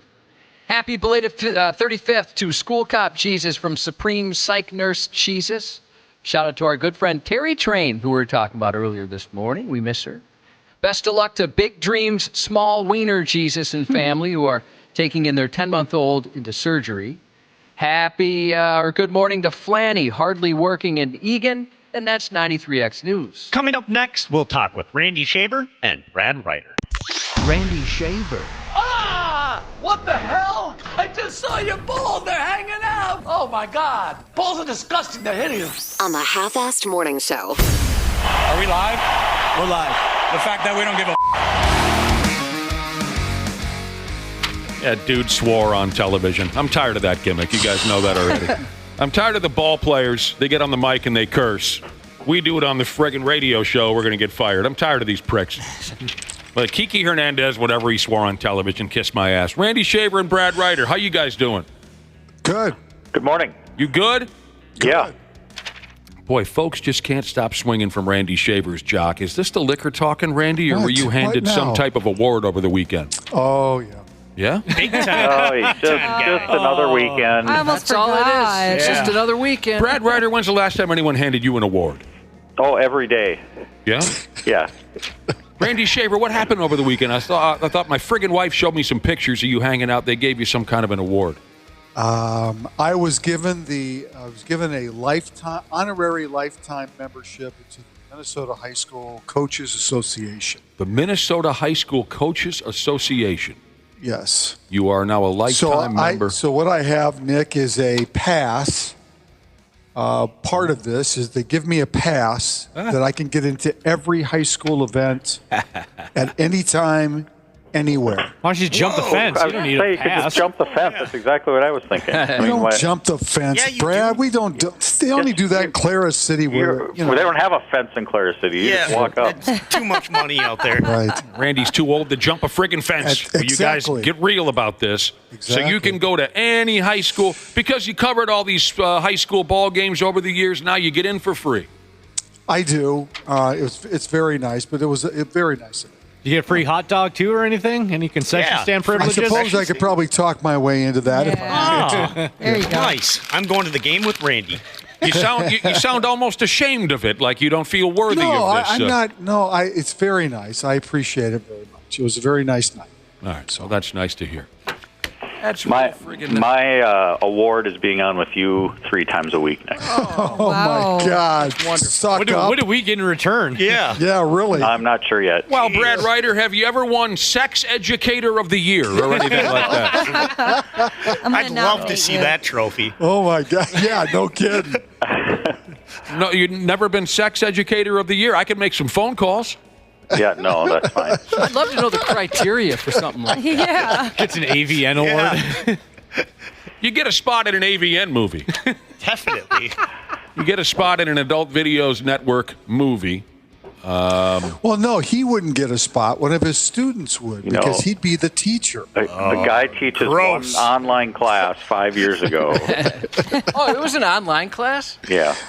Because it was during the pandemic. It was the spring of 2020. You're saying the last time you taught sex education was 5 years ago? Yeah. Is it where you just you make 4 a years circle with your left hand and then you take your finger on your right hand? Is that what you do on Zoom? You show everybody that you're married, and then that discredits you from anything. Oh my God. Brad Ryder, we know you're not a sex educator, but we're going to go with it anyway. Sure, I know. We're going to continue with this until the day that we die. All right, you boys probably want to talk about that National Football League. I didn't see much of it yesterday. I did notice a lot of points were put on the board in some ball games yesterday. Let me give you the rundown here, by God. The Chicago Bears put 35 points on the board. Green Bay 34, Houston 41, Tampa Bay 51, Detroit 47, Atlanta 38. A lot of points put up on the board, and tonight, someone get me a puke bag. It's the Buffalo Bills and the New York Jets. It's the Battle of New York. Oh, my gosh. The Bears scored 5 offensive touchdowns against the Jacksonville Jaguars yesterday, and this is what they tell me now. This is what they tell me. Last week, when the Bears were playing someone, it doesn't matter. Last week, the Bears also scored 5 offensive touchdowns. Now, that's not easy to do. I don't care who you are. It's not easy for the Bears to do, that's for sure. 2 straight games with 5 offensive touchdowns. It's the first time a Chicago Bears team has accomplished that in consecutive games since 1900 and by damn 56. Wow. That's amazing. the best division in football. I don't know how you can deny that. It is unreal. And there's conversation. I saw something this morning and last night where somebody is speculating that the NFC North could put 4 teams in the playoffs. Wow, oh, my God. I mean, that's just bizarre. Didn't the Lions just kill the Cowboys? Oh, yeah, sure did. Yeah. It was pretty bad. Green Bay looked really good. That was Jerry Jones's 82nd birthday, I thought. Good. Absolutely annihilated. Happy birthday. I like that, Jerry Jones. Yeah, you're right. The Cowboys' loss to the Lions was the worst home loss for Dallas in 35 years, and Cubby's right. It just yesterday happened to be Jared Jones' 82nd or 83rd birthday. That's hilarious. Looking at best the division in football. I'll go along with that. The standings right now, they've got the NFC North has a combined 13-game winning streak right now between the 4 teams. Wow. Now, I understand also with that Detroit game, one of their pass rushers, a kid by the name of Aiden Hutchinson, he had a leg damn near come off in yesterday's ball game. It's too bad. That guy is so good. I didn't see it. It was called gruesome. It's up on 93x.com. You have the video up on 93x.com? Yep. Yeah, his whole leg. Should we really have that up there or not? Yeah. Yeah, that's fine to have up there, yeah. Oh, I'm just saying, I mean. I think that a lot of websites aren't putting the video up there. I would not put it up Should we join in Well, we on don't that? have the actual, it's just an article to the story that's up there. Oh. Okay. All right. Yeah. I mean it was a terrible thing.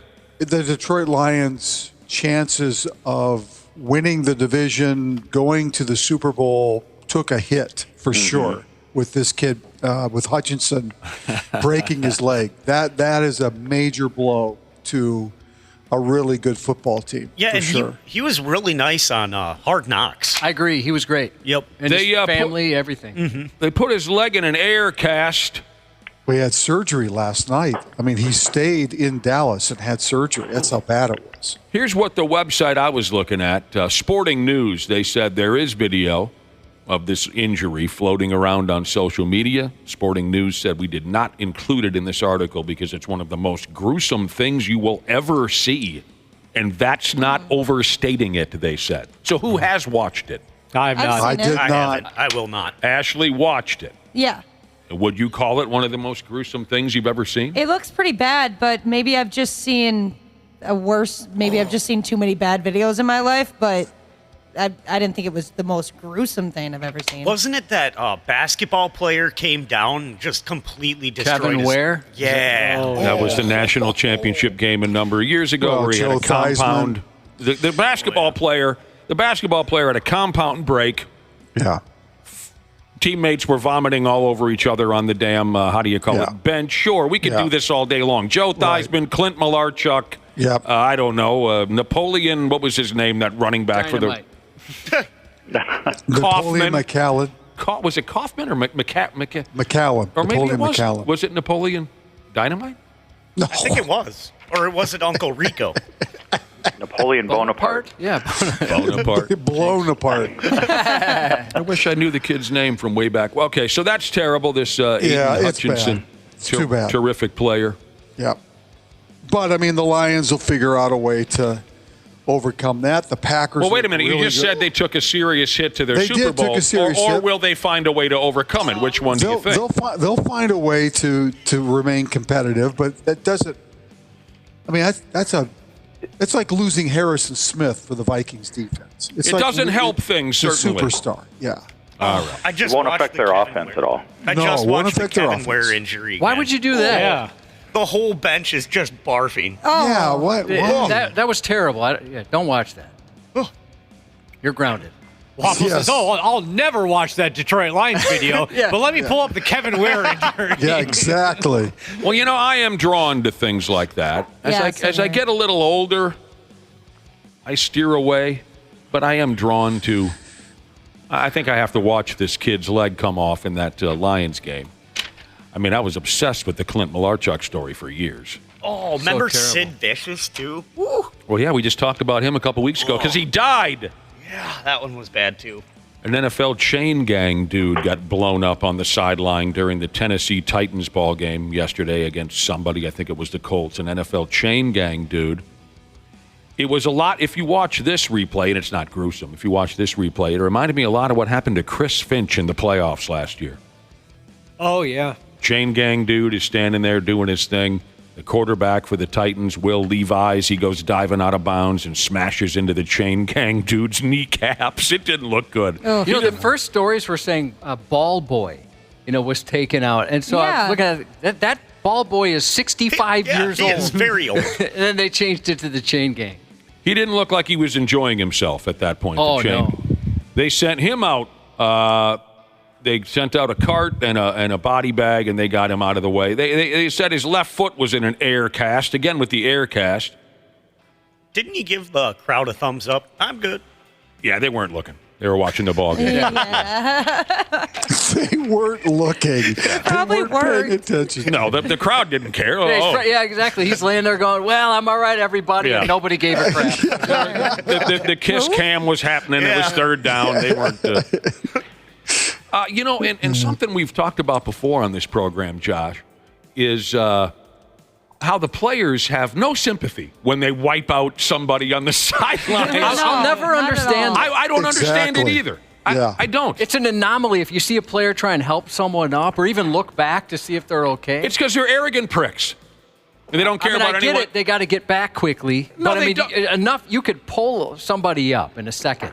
But they don't have to get back quickly. I'm sure if Will Levis would have told the referees, hey, hang on a second, let's make sure this guy's okay, they'd make a damn exception. They don't have to. I'm tired of seeing this. You just totally blew this guy's legs out from under him, going full speed. You just get up and high-five your teammate. Well, it's second down. Let's go. Now he doesn't have a job. Ask the friggin' guy if he's okay at the very least. I'm tired of watching this happen. I'm with you on that. Self-centered bastards. That's all it is. Well, because some of them look like they're not paying any attention whatsoever. Maybe that's not the way to put it. They just don't care at all. They don't care at all. Yeah. They don't. Here's a guy texting in on the Bears scoring 35 points in back-to-back weeks. They played two of the worst teams in the league to make themselves look good. They suck, says Slash. How do you say this? Slinging trash Jesus. Wow. He's not buying the Bears being so good the last couple of weeks. I don't think they suck anymore. You don't think so? No, they do not. Well, Caleb good. Williams is good. Good. I like it. But he's right, though. Jacksonville's awful. Oh, are they really? Are they bad? Oh, they're Jacksonville. awful. Yeah. Oh, Josh, here's a guy texted in to you about the players. They don't stop, and they don't even look back when they wipe out a cheerleader or a chain gang guy. The guy's leg is broken in half. Screaming in pain. They just run back to the huddle. Says here, Josh, they got time to celebrate, though, when they get a first down. That's a good point. That is true. They've got to get their dance in. Yeah. Oh, but did I break this guy in half? Yeah, whatever. Maybe incorporate the two. Help them up and incorporate that person into your first down dance or something like that. Or bring the entire defense over for that fake picture while they're laying there in pain. Right. Yeah, there you go. All right. What else is going on? The Golden Gopher Football Club came back to beat UCLA with a late touchdown Saturday night. 21-17 was the damn final. That was fun. Pretty cool. That was fun. Mm-hmm. Darius Taylor caught the winning touchdown. He scored 2 on the day. Yeah, he got that winning touchdown with, 5 seconds left. So. Yep. Yeah, nice play, too. Good play. You got to give UCLA a lot of credit. My goodness, what a football game. This is what the Big Ten's all about. There are no easy games in the Big Ten, period. God, if only we would have beat Iowa, Michigan, we'd be looking really, really North good. Carolina. So if we'd have won every game we lost. Yeah, we would have been good. Dude, you should write for a sports blog. Yeah. I think I will. That was genius stuff. That was great. I'm kind of I'm disappointed that PJ didn't get all mental on us again this week. Yeah, he was really relaxed. Oh, that Southern California vibe. Right. Yeah, right? that's just how it is. This Daniel Jackson wide receiver for the Golden Gophers, he's a pro caliber receiver, isn't he? He is good. Yes, he is. Every week he makes a catch that I don't think most swinging Ds could make, and he had one or two of those. I would say Darius Taylor and Jackson are quite the offensive combination. Very good players. They had 3 interceptions on the day to the Golden Gophers. The Coy boy. Everyone's in love with this kid, yeah. Oh, great player. Coy Parrish, you said. He was the one who picked him off at the goal line there. But anyway, they pressured the hell out of the UCLA quarterback. They must have had 4 or 5 sacks in the game. They did. Hopefully they can keep that thing cooking. They got a week off now. Yep. I wonder I hope these college kids can find something to do with a week off. I doubt they'll Go ever to find class. anyone. They got to go to class. Catch up Yeah, but None of those kids Not go to all class, days. and you know it. Not all They day, can't sit baby. on the beach. They got to go to class. They don't go to They class. just give the nerd money. Yeah. What does yeah, it mean they to probably give do. the nerd They money? just give the Wapple the money. Yeah, The so nerd then he money has to go to do all the class for homework. him. Yeah. Oh, the person who does the Yeah. College kids use AI now. Oh. They don't even have to go to school. Chat GPT. Yeah. You guys sound 20 years older than you are. And to think Clem Haskins got fired for a couple of kids getting help with papers. Exactly. Yep. Yeah. 1997 season was wiped from our memories. Well, not from our memories, but from the record books because some Yeah. kids got help with their homework. That's right, Brad Ryder. Now you can log into AI and have it done for you. Yep. Now I'm pissed. How do you check Yeah, how for do that, you know Brad? the difference, Brad? You know what I started doing a couple of years ago is I started in a lot of my classes, I eliminated term papers altogether. I give quizzes now instead. Like a live quiz? Yeah. They don't know what's coming? Yeah, well, they know what's coming, but they can't use any. They can't use AI. So I just kind of threw up my hands and gave up on the whole with the AI stuff. I mean, because you're right, they can write the entire term paper by just logging onto AI. So I don't do it anymore. Brad, could you give your class a pop quiz today for us? Yeah. Sweet. Why do you need? Wapple. On behalf of 93. Right. You take credit for that. I don't want to. I'll ask questions that were talked about on the program and see if anybody listens. This pop quiz is sponsored by 93X. My pop quiz is actually sponsored today by Pine Creek Services out of Burnsville. Nice plug. I don't know why you need term papers in a sex ed class in the first place, but Josh, Draw pictures. Josh and my friggin' wife recently showed me how this AI thing works.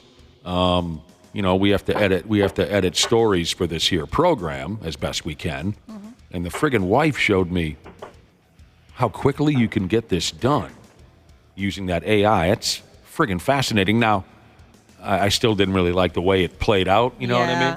I still kind of tend to rewrite things in my own. But that is, what a bonus that is for a young person looking to edit something or write something. And I'll be honest, part of the reason I don't either is because I don't want to read 30, 35 term papers and try to cross-check whether they did it on AI or not. Yeah, I mean, that's that's part of it. I don't want to do that. So it's a lot easier to grade a quiz than it is to do that. Disgusting. Ohio State and Oregon was one of the bigger college football games this past weekend. And I got my fingers crossed so we can get through this without any Hawk Tua jokes of any kind, but I probably won't luck out. A kid by the name of Trayshawn Holden, a wide receiver for the Oregon Ducks, was ejected from that ball game Saturday night for spitting in the face of an Ohio State player. This is up on 93x.com. And there you go. Wasn't it Carlito that would spit in the face of people who aren't cool? Yes, you would. Yeah. After a big bite of apple. And that's two early 2000s WWE references you've made it this morning. So I'm wondering, did you watch a documentary over the weekend? No, or I'm something? getting paid by him. Yeah. This is disgusting. I think you have to be such a low person to spit on somebody else. Yeah. But when you're a young guy and you're running hot, I spit on some dudes. I did. Oh, really? Yeah. I'm just saying, please. What if I said please? And there's three of them. And people are really lighting this kid up on social media, that godless social media, for being ejected from the game for spitting. And when the kid was ejected, when he was walking off the field, he threw his helmet, and then he took a knee. Oh, my gosh. It was very dramatic stuff. Why? I don't know. He's deep. He is. He's a deep individual. He's Someone on social media said Trayshawn Holden just did one of the absolute dumbest things I've ever seen anyone do on a football field. Yeah, I mean, it was stupid. I'm just saying, when I was a young dude, I was that. I don't know what the term would be. Volatile? Yeah, I've never spit on somebody like that. I'm glad. Out of anger. Why'd you have to qualify? I had a feeling there might have been a follow-up question, so I just wanted to clarify. No, I don't think anybody was going to go there. Back in high school, one of my teammates spit in a ref's face. Oh. The ref walked up and tried to calm him down. And, of course, we had the cages on back then. The ref walks up and says, calm down. My buddy, right in the ref's friggin' face. There was a loogie hanging off the cage of my teammate's mask as he spit in the ref's face. Threw him right out of the game. That's gross. Okay, so that Oregon game now. College Game Day had their crew set up live with all their shenanigans that they do before this and that. College Game Day, ESPN, they were broadcasting live before the Oregon game against Ohio State. And if you're watching, the Oregon Duck mascot, otherwise known as Puddles. So cute. He could be seen on television in the crowd. He was holding up a sign that said, Sydney Sweeney, call me back. She better make that phone call. But now tell me, was I seeing things, or was that Sydney Sweeney on the panel?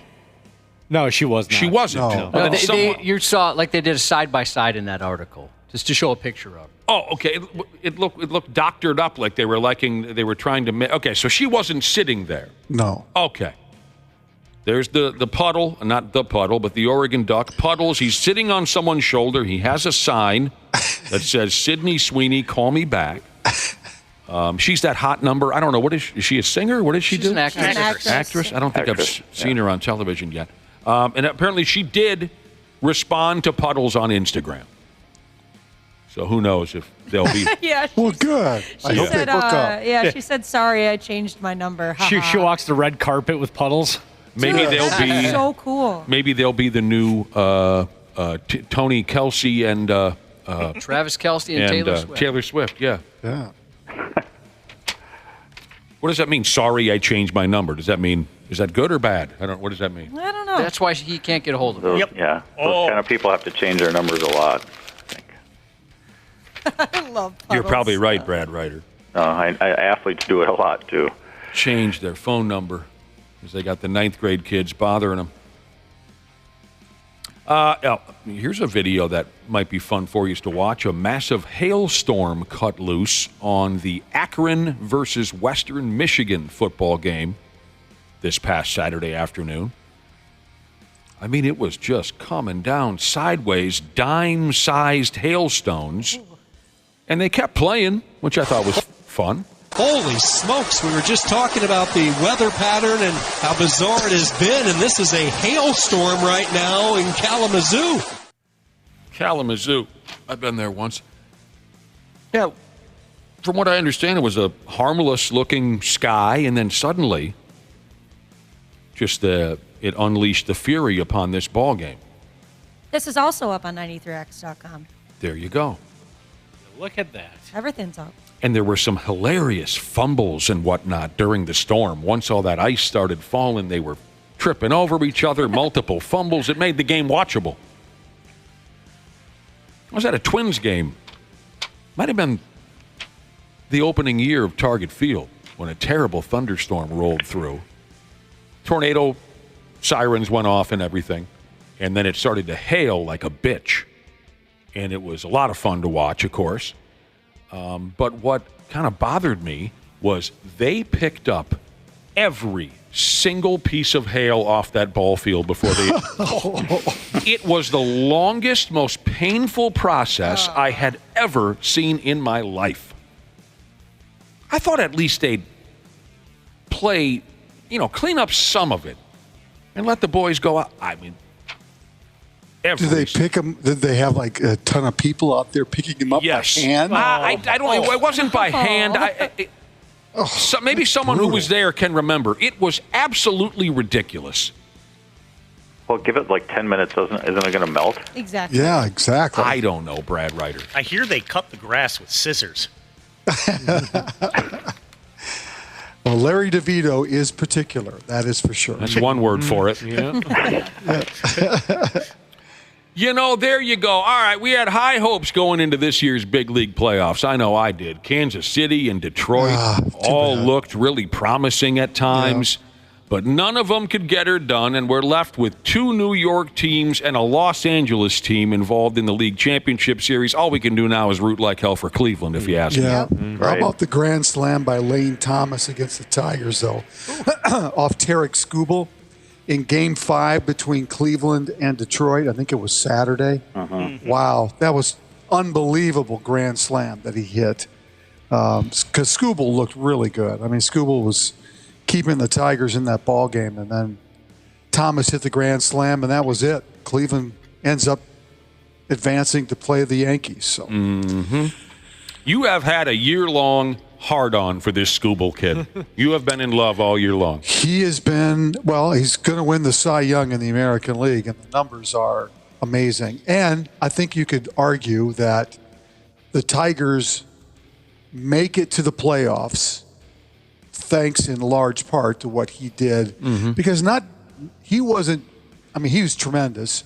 But when you have a pitching staff that looks up to a guy like that, I think about Blyleven and Viola and how those guys, everybody looked up to those two guys, and they pull everybody else along with them, the Les Strakers of the world, to make them a better ball team come the postseason. And I think that Skubal is one of those guys that can do that.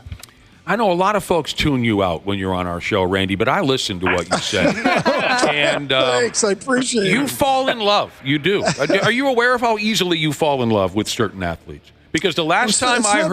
It's not about falling in love. It's about giving them the credit that's due. He's just a phenomenal left-handed pitcher. No, I understand, but it's don't get me wrong, but it sounds like love. The last time you were this infatuated with an athlete, it was a few years ago, and I hate to tell you this. You probably don't remember because you fall in love so easily. I hate to tell you this because I know these days you've come around to the nonsense. A few years ago, you were absolutely in love with Joel Embiid.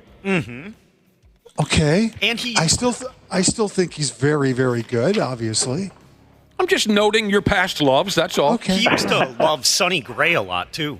Nobody ever liked Sonny Gray. His parents don't even like Sonny Gray. That's not true. They named him Sonny so maybe some other family could just easily adopt him. I think you felt the same way about Josh Dobbs, too, didn't you? Randy loved Josh Dobbs. I did not fall in love with Josh Dobbs. All right. I did fall in love with the Pirates a couple of years ago. Oh, yeah. I remember that one. You were lusting after the Pirates. And they fell hard. They started the season like 11-4, Yes. and Randy was the biggest Buccos fan in town. He was buying up Willie Stargell memorabilia. He's ready to go. We Are Family was playing in his car at all times. Yeah, you fall in love. I'm going to have to watch myself now that you say all this. Well, no, it's enjoyable. It is, but sometimes I just like to, reminisce about your past loves. He loves Marcus Foligno. He loves Depot. I do love Marcus Foligno. I think he's a great interview, and so is Depot. But Wapo, you can't just throw out just everybody. There are certain players that he's really fallen in love with, like deeply. Yeah. What did you say, Brad Ryder? Chris Carter. Well, everybody loves Chris Carter, especially when he was playing here. He was such a great, personable guy when he was playing here. All right, Game 1 of the National League Championship Series was a goat rodeo. The Dodgers just full-on pumped the Mets 9-rip. The Dodgers pitching staff has now put together 33 consecutive scoreless innings over the last 3 or so ball games. The Dodgers didn't need 9 runs. They just needed 1. No. And that may be the way this series goes. The Dodgers pitching staff has just been incredible. Game 2 is Just this incredible. afternoon. Game 2 is this afternoon. The Guardians and effing Yankees are scheduled to play Game 1 of the American League Championship Series tonight in the effing Bronx. Alex Cobb starts for Detroit, and Carlos Rowe. What did I say? Yeah, you said Detroit. You Oh, mean Cleveland. Sorry. Alex Yeah. Cobb starts for Cleveland. Carlos Rodon, whatever the hell his name, he'll go for the Yankees. Alex Cobb. How did Cleveland end up with Alex Cobb? He's just what? They must have. Well, they had to injuries. use everybody in that Detroit series. They must have had injuries in their rotation because Alex Cobb is, he's a below-average starting pitcher. So We got a new athlete for you to fall in love with, as suggested by the listeners, Randy Shaver. What's that? They're saying Who's you got to fall in love with Dante DiVincenzo. I love him. I'm already in love. I was in love with him before the God. trade. How about the chewing back and forth between DiVincenzo and the bench for the Knicks? I love that stuff. You know what? Let's cut over to basketball real quick. That was awesome. We'll cut over to basketball. I have a couple more baseball things, but seeing how catfishing Jesus brought up Dante DiVincenzo, I really like the guy too. I mean, it's part of the reason why I was excited about the Carl trade. Again, I'll always love Carl, and I wish him the best, and I loved having him here. But when I heard DiVincenzo Randall in a first-round draft pick, of course, like a lot of us, I thought, okay, that's a great deal. And DiVincenzo, he's just a great shooter, and I've loved watching him in the couple of. You know, I may finally be coming around to becoming a fan of preseason games, at least in the NBA. The Wolves and Knicks preseason ball game last night was pretty good stuff. Yeah. And he was jaw-jacking with the Knicks bench? Oh, yeah. Well, he was. I mean, there's a story behind that story. He and Jalen Brunson are fine. They were teammates, but he and Jalen's dad, Rick Brunson. Rick used to be an assistant coach here when Tibbs was here, and now Rick is an assistant coach with the Knicks. Let me just say this very nicely, if I can. Rick is not a good person. Oh, that's the nicest thing I can say about Rick Brunson. and Dante had an issue with him in New York, and apparently Rick was going after him at the game last night, jaw-jacking him, and Dante would have nothing to do with it. Good for him. I like and then that. After the game, they had to be separated. Did you see that? No. They had to be separated after the game. They were going to fight? Yes. He was going to fight his friend's dad? Yeah. That's insane. And Jalen had to be one of the people to separate them. Jalen Brunson? You got to put that up on 93X. They had to be physically separated. I knew nothing about this. I mean, it's awesome. Yep. I don't know why I didn't see anything about that. Okay, someone find that video for me if they can. So, are you talking about like on the court? Yes. After the game. That's a beautiful thing. And they were and he was standing at the free throw line, and they were jaw jacking. I saw that. Forth. I saw and DiVincenzo was like right. And giving him the business, telling him to shut up. If people think he was jaw-jacking Tibbs, he really wasn't. He was jaw-jacking Brunson's dad. Yeah. This is all so interesting to me. I love it. I'm sorry I missed it. I saw DiVincenzo go to the line a couple times and turn to the Knicks bench and talk trash. I didn't bother trying to pay attention to who he was talking to. That's great. That's interesting stuff. Is that I got to ask Brad. Yep. Why is he not a good person? Well, there's things I can't say on the air. Understand that, but paraphrase or give us. If you do a Google search on him, you can find that he's been accused of some things and had some charges levied against him before. That's all I will say. And there were some things that he did in Minnesota that were a little unsavory, and they had to let him go. Okay. All right, here I am. I found the video of DiVincenzo walking out onto the court here. There he's hugging Max Payne, whatever that one kid's name is from the Knicks. I don't know what his After the playoff season, when we played the Knicks that season, we had to let him go, and he got let go. And again, I'm not going to get into the why, but you can maybe figure it out. And so then the next season, we had to replace him, and he came back. But then when Tibbs went to New York, there's this little fraternity where I won't get into it. Tibbs' former agent is now the president of the Knicks, and they're all kind of tight. And Tibbs brought Rick Brunson back as an assistant coach, probably as a way to lure Jalen away from Dallas in free agency a few years ago. All right, I'm watching the video now of DiVincenzo jaw-jacking with Rick Brunson, and there's the son getting in between the two of them. Oh, this is beautiful stuff. Is that why he had the towel on his head so you couldn't see what he was saying? No, I think he's just trying to look cool with the towel on his head. That's beautiful stuff right there, you guys. Thank you for bringing this up. This has me even more excited about having this DiVincenzo on the Wolves roster. But imagine that scenario. You're tight with a dude, but you hate his dad. You following? Yeah, like what you explained. Yeah. And you almost come to blows with your friend's dad. But the thing is, I love the way he stands up for himself. Yeah. You know he's going to do that for his team. And there was a quote, and I don't have it in front of me, from Ant about playing with DiVincenzo. And the quote, I'm paraphrasing here, but the quote was something like, I absolutely love this guy. And I think that he's kind of like... I'm sorry, now I can't remember the guard that was here a few years ago that we all love the Cone guy. Oh, you're talking about Pat Beverly? Yeah, we all love Pat Beverly's energy and just the edge that he brings. Yeah. I think DiVincenzo is going to bring that edge for the Wolves. In a little bit more of a controlled way. Exactly. Yep. Where he isn't going to get fined or get technicals or... Josh, I just can't imagine if our dads were alive. Let's say you and I get together one night and my dad shows up and you hate the sumbitch.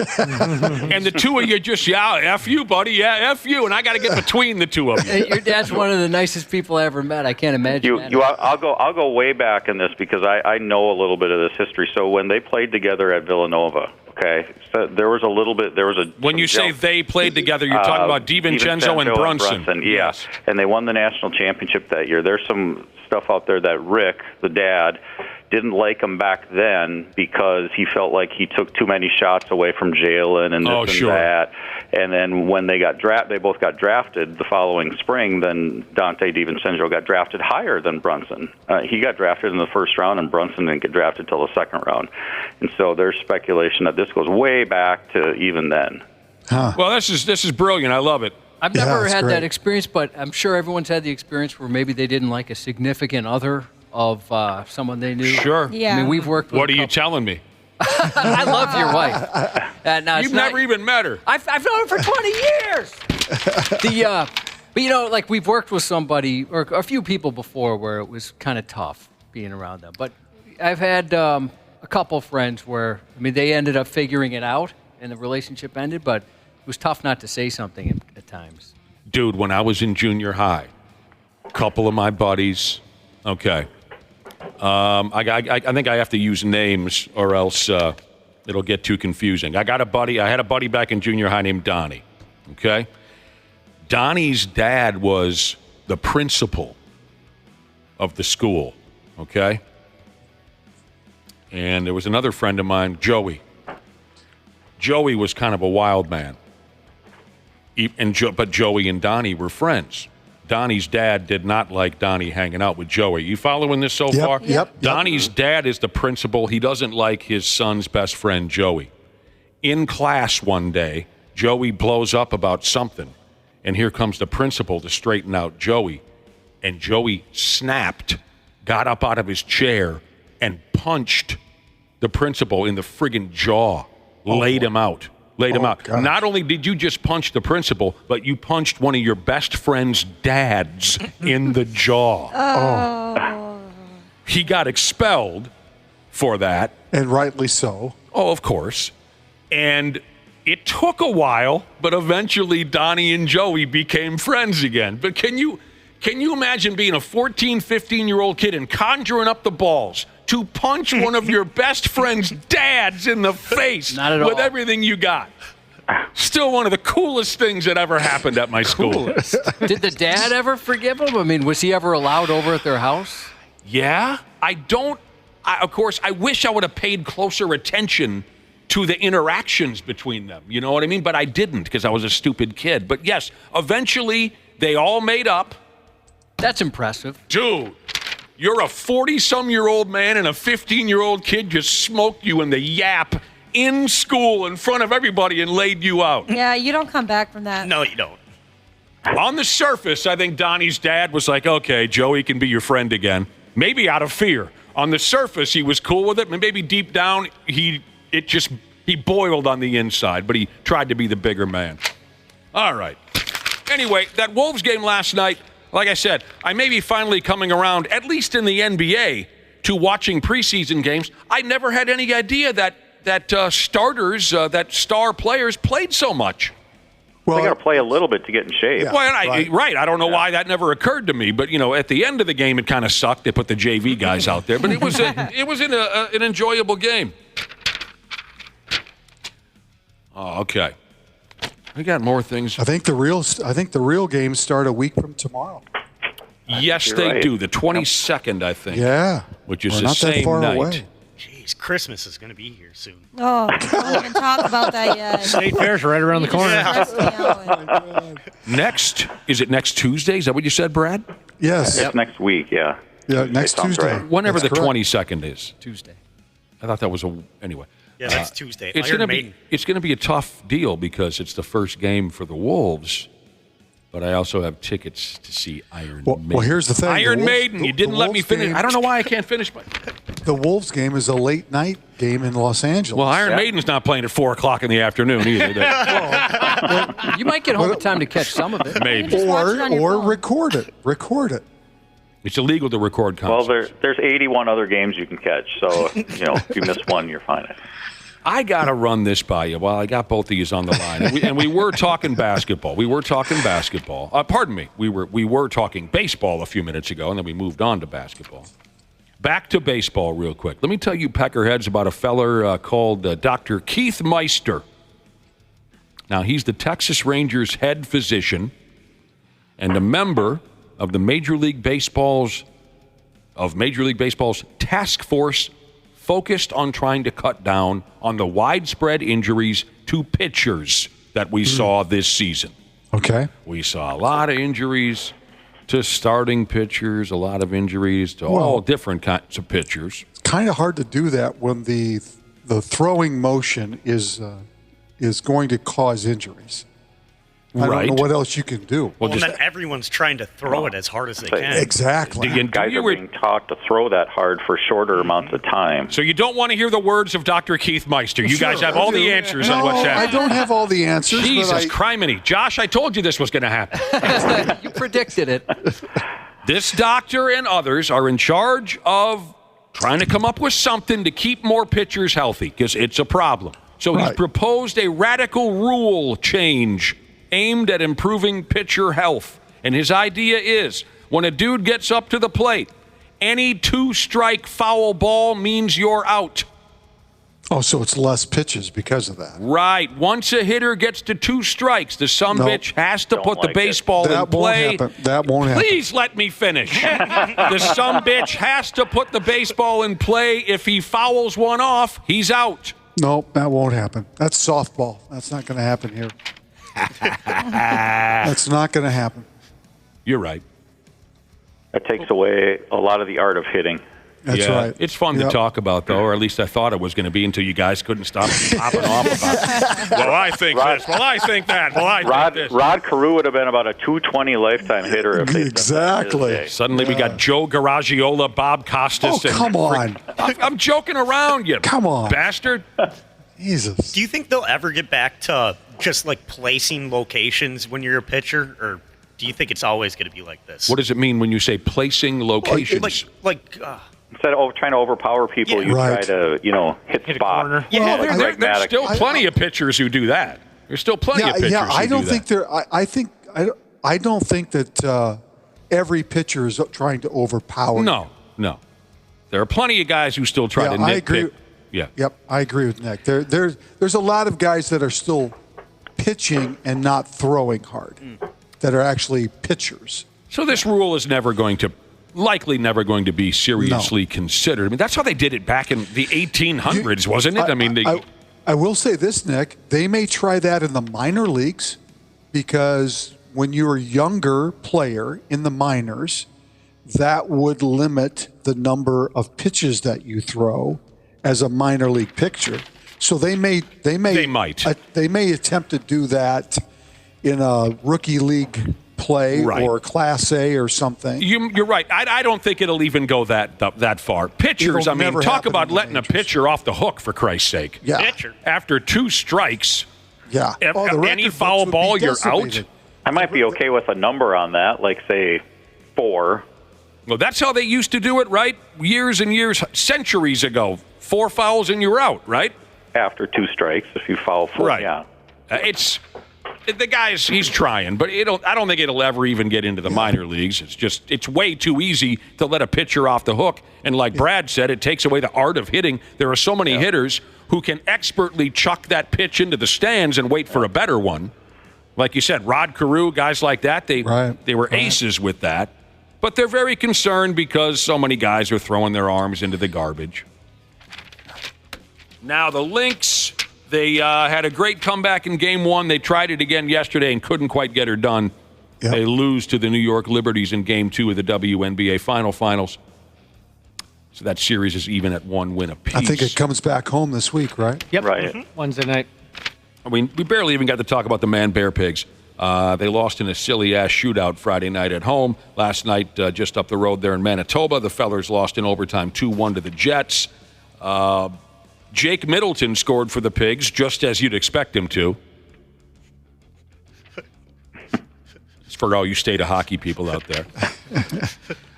Oh, man. A kid by the name of Kyle Connor. Here's Josh. It says, son of Sarah Connor. Oh, wow. Scored a power play goal. Dangerous place to be. Yeah, in overtime for the Jets for the game winner. They got injury problems again with this club. Eriksson Ek. Some guy broke Eriksson Ek's nose for him Friday night, so he couldn't play yesterday. God. Spurgeon hurt himself Friday night. He couldn't play. No way. It's a touchy situation, yes. Oh, my God. Season's over. Yep. Pack It's it up. It's not even October 15th yet. Pack it up. Well, he got his nose broke. He's going to be okay. They'll put a shield on him. Spurgeon. What happened to Spurgeon? He tweaked something down in the lower region, the lower body injury. Bring back Suter. What do you say? Bring back Suter. Bring back Parisi and Suter. Bring them back. We are paying them. Friggin' injuries. Up next, the boys. Oh, speaking of Ryan Suter, they play at St. Louis tomorrow night. Ryan Suter, I think he skates for that club still. Correct. You know what I'm saying to you? We got to get the hell out of here. Thanks, Brad and Randy. All right. Sorry about all the shouting, but you guys brought it on. Coming up next, if you have a health issue, the number is 651-989-9393. A question for a doctor, send it our way because Dr. P. Jesus is coming up next. Half-assed morning show. They're loud, they lose control, they do their little circus act, they're a nuisance. 93X. Our technicians are geared up and ready to make sure your system is running reliably this winter. Regular maintenance from Standard Heating and Air Conditioning helps prevent costlier breakdowns in the future, and we know they always happen at the worst time. Hey, Ashley here. Get your home ready for winter. Schedule your furnace tune-up with Standard Heating and Air Conditioning and save $30. Have a boiler? Save $40 on your boiler tune-up. Visit standardheating.com to book and lock in your savings. Stay cozy, stay ready. You met Lala Kent on Vanderpump Rules. Now Lala and her friends share everything on Give Them Lala. Baby S is giving me money-making moves in the room. Yeah. So I'm going to have one kid who's like, I want to just live in a box and do like artistic dancing and paint. Ocean's going to be like, it doesn't matter if I'm broke, Mom. I'm passionate about it. And Baby S is going to be the one that says passion doesn't pay bills, Ocean. Watch what Lala is talking about on YouTube or search for Give Them Lala wherever you listen. Hi, everybody. Hi. Dr. P. Jesus. Welcome to the Half-Assed Morning Show. 93X. We've gotten up to 8:26 here on the program. Let's welcome in the pimp, Dr. James Parnell. Around these parts, we call him Dr. P. Jesus. Right here in our radio studio, he sits. Text us at the number is 651-989-9393 if and you have something about your gorgeous body that you're wondering about. Maybe this hurts or that stings a little bit. Whatever it is, I bet Dr. P can come up with something. How you doing, James? I'm doing great. Good morning. Good morning to you, too. Good to see you. Thanks for coming in again. We always appreciate you making the trek. You know, not everybody does that. Really? Not everyone does. Guest-wise, you mean? Guest-wise, correct. Randy never comes in. Only our doctors. Yeah, it's well worth it. Only our doctors will visit us regularly. Oh, and our comics. Oh, True. yeah. Yep. And I know it's worth it because I can confirm personally that there are at least 2 people who listen to this segment regularly because I have met them recently. Oh, yeah? Oh, yeah. I met them at dog adoption events. You met brother and sisterhood? Yeah, because, I've talked about warrior dog rescue and my current dog Google. And in the last 2 weeks, I've had a couple people come up to me at events. Are you Dr. P? Nice people. And this must be Google. Yeah, very nice people. Actually, yeah, super nice. So sort of unkept looking. No. Honestly, these were because I think I know who they are. Were they hitting you up for money? They were not. They were lovely people. I think I know those people. Well, that's very nice. A similar experience we might have. Did they kind of insult your appearance in a way? like, oh wow, you have a face for radio. No, they didn't say anything like that. Oh, that's nice. I could sort of see it in their eyes. I think, like staring at my gut and my gray hair. I don't know why they'd stare at your gut. We're pretty used to it at this point. The rest of us. Text messages rolling in for Dr. P. Jesus. If you don't mind getting started here, my friend. Let's do it. Dr. P, I am 55 years old, and I can't get myself an erection to save my damn life. I'm kidding. Dr. P, I'm 55 years old. I have no meniscus in my left knee. Every 6 months, I get an injection of hyaluronic acid. Hyaluronic, probably. Hyaluronic. And it helps, but it wears off after 3 or 4 months. How close am I to needing total knee replacement? Yeah, so the meniscus is the cartilage in the knee. There's ligaments that connect bone to bone. So those are big long bands of tissue. The meniscus is sort of, well, it's called that because it looks like a meniscus of water. So it's sort of the pad that the bones sit on and between there, and it's supposed to cause give padding, but those can get shredded over years of athletics, and then sometimes if it's torn, you got to have surgery to have the torn bits removed, and so you can end up in a situation like this. I mean, once you're having enough pain that you're seeing an orthopedist and you're having interventions like injections, there's basically two main categories of injections. One is steroid injections, which most of us have heard of. Kind of anti-inflammatory. They can put that in the knee. I get so zitty when I take the steroid injection. Angry. But the muscles make up for it. Yeah. But then hyaluronic acid is another.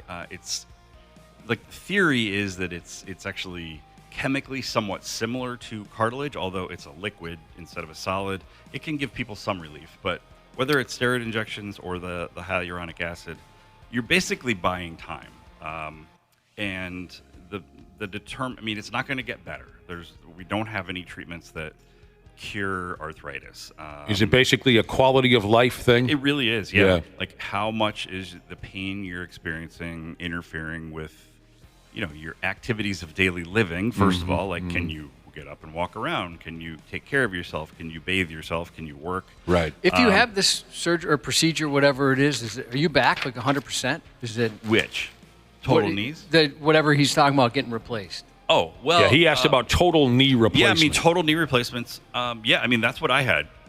You're back to you're on the dance floor, you're playing beer league hockey. A lot of pickleball, that's for sure. Yeah, I had my right knee done in 2021, my left knee done in 2022. And because of that big belly. No, because I was a reasonably decent athlete as a youth. Except for my knees, so if you pull the trigger and go, my life is really not what I want it to be because of my knee arthritis. There's no guarantee. There's always a possibility of complication. And some orthopedists I know, when I was looking into it, they say that there's a small percentage of people who are just never happy with their knee replacement for whatever reason. There's a small percent of people that are never happy with anything. That's a good point. Very true. So, right. Doesn't matter how many good things are happening. So you might have been able to predict those people before they had it, too. But yeah, most people do really well, and it can get you back to a very functional life. It is, I will say, it's not a very pleasant thing to go through, the surgery. Yeah. I bet it's uncomfortable. It's uncomfortable. For a stretch of time. Yeah. But Josh did some breakdancing in studio earlier this morning. You feeling any wear and tear in your knees? Did you really? No, I actually feel fine. Maybe tomorrow it'll be a different story. It's pretty hot stuff. It's the only type of dancing that he can do is breakdancing. Used to do it as a kid. Yeah. Did you bust out some cardboard or? We didn't have any cardboard in here. So you just if you get carpet? good enough, you don't need it. Yeah. Ouch. So quality of life. Yeah, quality of life. You're buying time with those other interventions. Vertically Challenged Jesus had a question. She recently had a seizure, and a bad one. She said, why would someone with no family history of seizures randomly get one? I'm going to guess she's maybe in her late 30s, 40s. I've met her before. She didn't say how old she is. Well, you don't have to. Looks like she's in her 20s if she's listening. Yeah, absolutely. For the record. If not younger, no. I don't tend to think of seizure disorders as being terribly genetic. There are some, inherited tendencies toward it. I would say most seizures, there's not a great explanation. I mean, it's some part of your brain, whether it's because of how you developed, maybe it's because of an injury, maybe it's just because just becomes a focus of abnormal electrical activity. So I feel like every time now there's something I need to look up on the break. I know there are. Well, if you knew all of this stuff off the top of your head, you'd be a friggin' cyborg. True. So there are genetic tests that can look for inherited types of epilepsy, I believe. But again, it's not that common. So, that would concern me if out of nowhere I had a seizure. I mean, that's usually how it happens, though. That's the problem. I mean, most people don't. I mean, there are some babies that have seizures, and then there become kids that have seizures, and they keep going. But more often not, it's out of nowhere. Usually as a young adult or even older. And well, all I'm saying is I probably would visit my doctor after something like that. Yeah. Well, yeah. I hope that she's done that. I mean. Yeah, that's not something you want to. That's not something you want to manage via a radio text or by ignoring it, because obviously, pretty much any seizure disorder, you're at risk for all sorts of things. I mean, you don't want to be driving. You got to be careful with your activities, and the question is, what's going on? No breakdancing. Probably. Well, yeah, probably no breakdancing, but. Because there have to be tests to confirm, is it a seizure? You have to have an MRI of your head to make sure you don't have a tumor or an aneurysm or some explanation. Usually you don't have those things, but needs an evaluation for sure. While we're on the topic of neurology, is that sort of what we were? Yeah, that's exactly right. I got to go this way now. This sounds like something out of a sci-fi movie or something, if I have it correct. Dr. P here, the message begins, and they spell it P-E-E. My husband's temples start swelling and are painful. He's had a seizure before, but a neurologist said this is not related. Is this a cause for concern? Swelling temples? And no age or anything, right? No. Yeah. You ever heard of that? I think I saw that in a horror movie once. It sounds really and then they painful. became a bat or something. And he does have a seizure disorder? Is that has had a seizure. Oh, has had a seizure. Okay. But neurologist said it's not related. Yeah, I guess I don't think of that as being something that's related. It depends. Well, there is a thing called temporal arteritis, which is you can get you get more. Usually, it's pain and headaches, and you can get visual changes, and you can get pain over that temporal artery, and it can basically be inflamed. And it's something that is actually concerning because it's an inflammatory condition of those arteries that, if it's not addressed, can cause blindness because it can affect the blood vessels to the eyes. It's actually something that can be related to a condition called polymyalgia rheumatica, PMR, which is a. You could just be making this stuff up. And I realize sometimes it sounds like I am because it's right. There's all these, but yeah, I guess you file a lot away in your head. But polymyalgia rheumatica is a more common condition where you have aches and pains all over your body, and it is an inflammatory condition. It's not. I don't think it's totally understood. People end up on steroids for a while, but when people have those all over body aches, you're at least in your mind thinking, we may need to make sure they don't have temporal arteritis because, again, they can be related. But yeah, throbbing, painful, tender temples is what I think of with that. I don't think of it with seizures. Some people just, some actors have made a lot of money because they can intentionally somehow make their arteries in their, temples or their, what is it? Christian Bale can do one where he does a vein under his eye. I didn't know that. He must be able to control it because he does it when he's in a really intense mode. I can't think of any other actors offhand, but him particularly. Jim Carrey makes funny faces. Is that where you're going with that? I don't know. No, because I don't picture any blood vessels. Okay. I'm sure. Yeah, maybe I'll look that up too. I know there's got to be a couple other actors. Temporal arteritis would be the thing to be wondering about. Okay. And I'd say it's worth bringing that up with. Keep an eye on it and go talk to somebody about it. Yeah, the only definitive way to diagnose that is actually to see a surgeon and have them. They make a little incision and they actually because they have to remove a bit of temporal artery, which sounds like, wait, wouldn't you miss that? But we have lots of collateral circulation, but they literally take it out, send it off to the pathologist, and if you have that, you actually need to be on high-dose prednisone for quite a while to They cut it out. calm that down. They don't give it back. I don't think they do. No, the pathologists take it home and add it to their collection, like Dexter.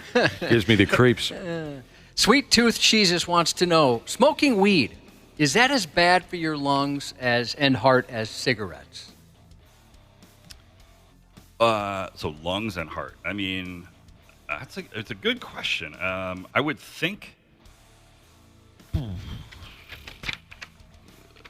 I guess I don't know exactly, but if you think about it, most cigarettes have filters, don't they? Right. So some of the older guys don't bother with that. Nope. Yeah, right. I mean, Crazy. And so a filter at least captures some of the burned carbon things that you would be like breathing. Toxins. Yeah. So to me, smoking anything. What about meth? Without a filter. How safe is meth? Nick doesn't have a filter. Oh, hell no. No filter. No. That's for stuff going out, right? Yeah. I don't. It's certainly not better than cigarettes. I don't think at all. I mean, there's. Again, I don't think there's nicotine in anything that you would, if you're truly just smoking marijuana. But people put all sorts of stuff. And so you're not sure if it's worse, but it's not better. It's definitely not better. Yeah, especially when you start talking about like the wax and stuff like that. Like that can't be good for your lungs. What does wax have to do with anything? It's like a higher concentrated.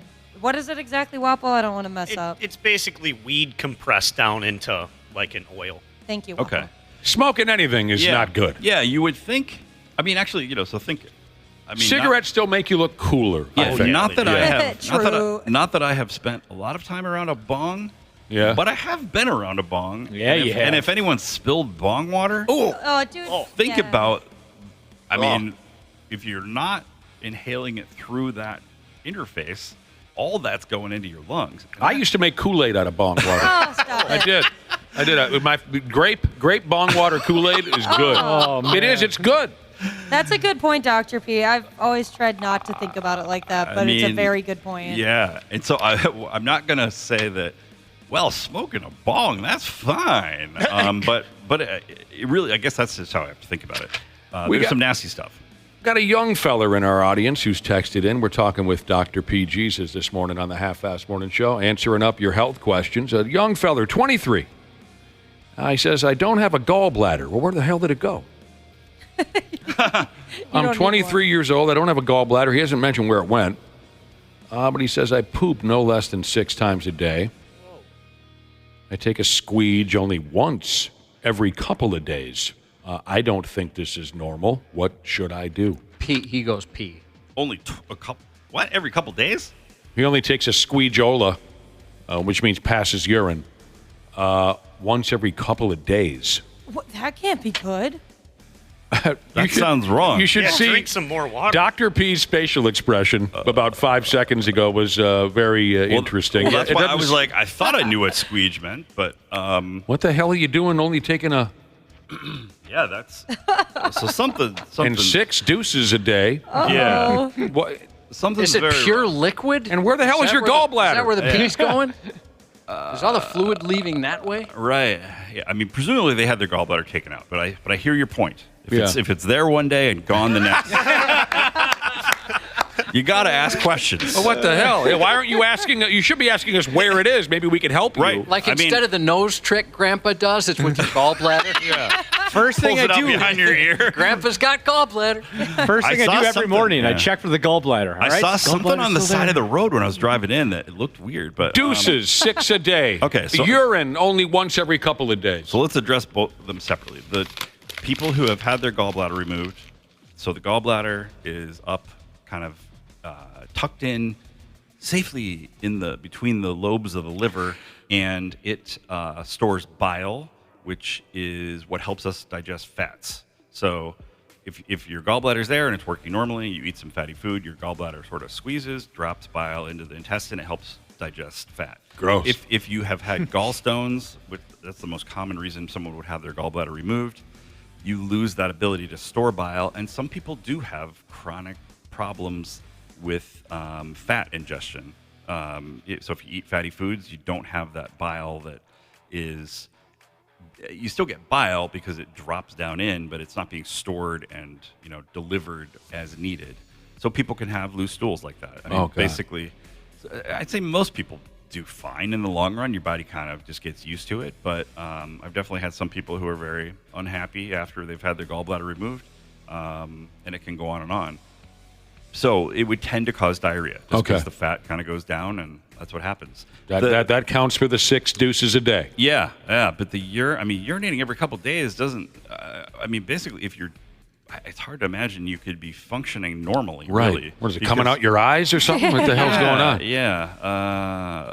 So that I think that's got to get you got to go talk to somebody about that, because to live on that little liquid and be passing so little, something weird is happening.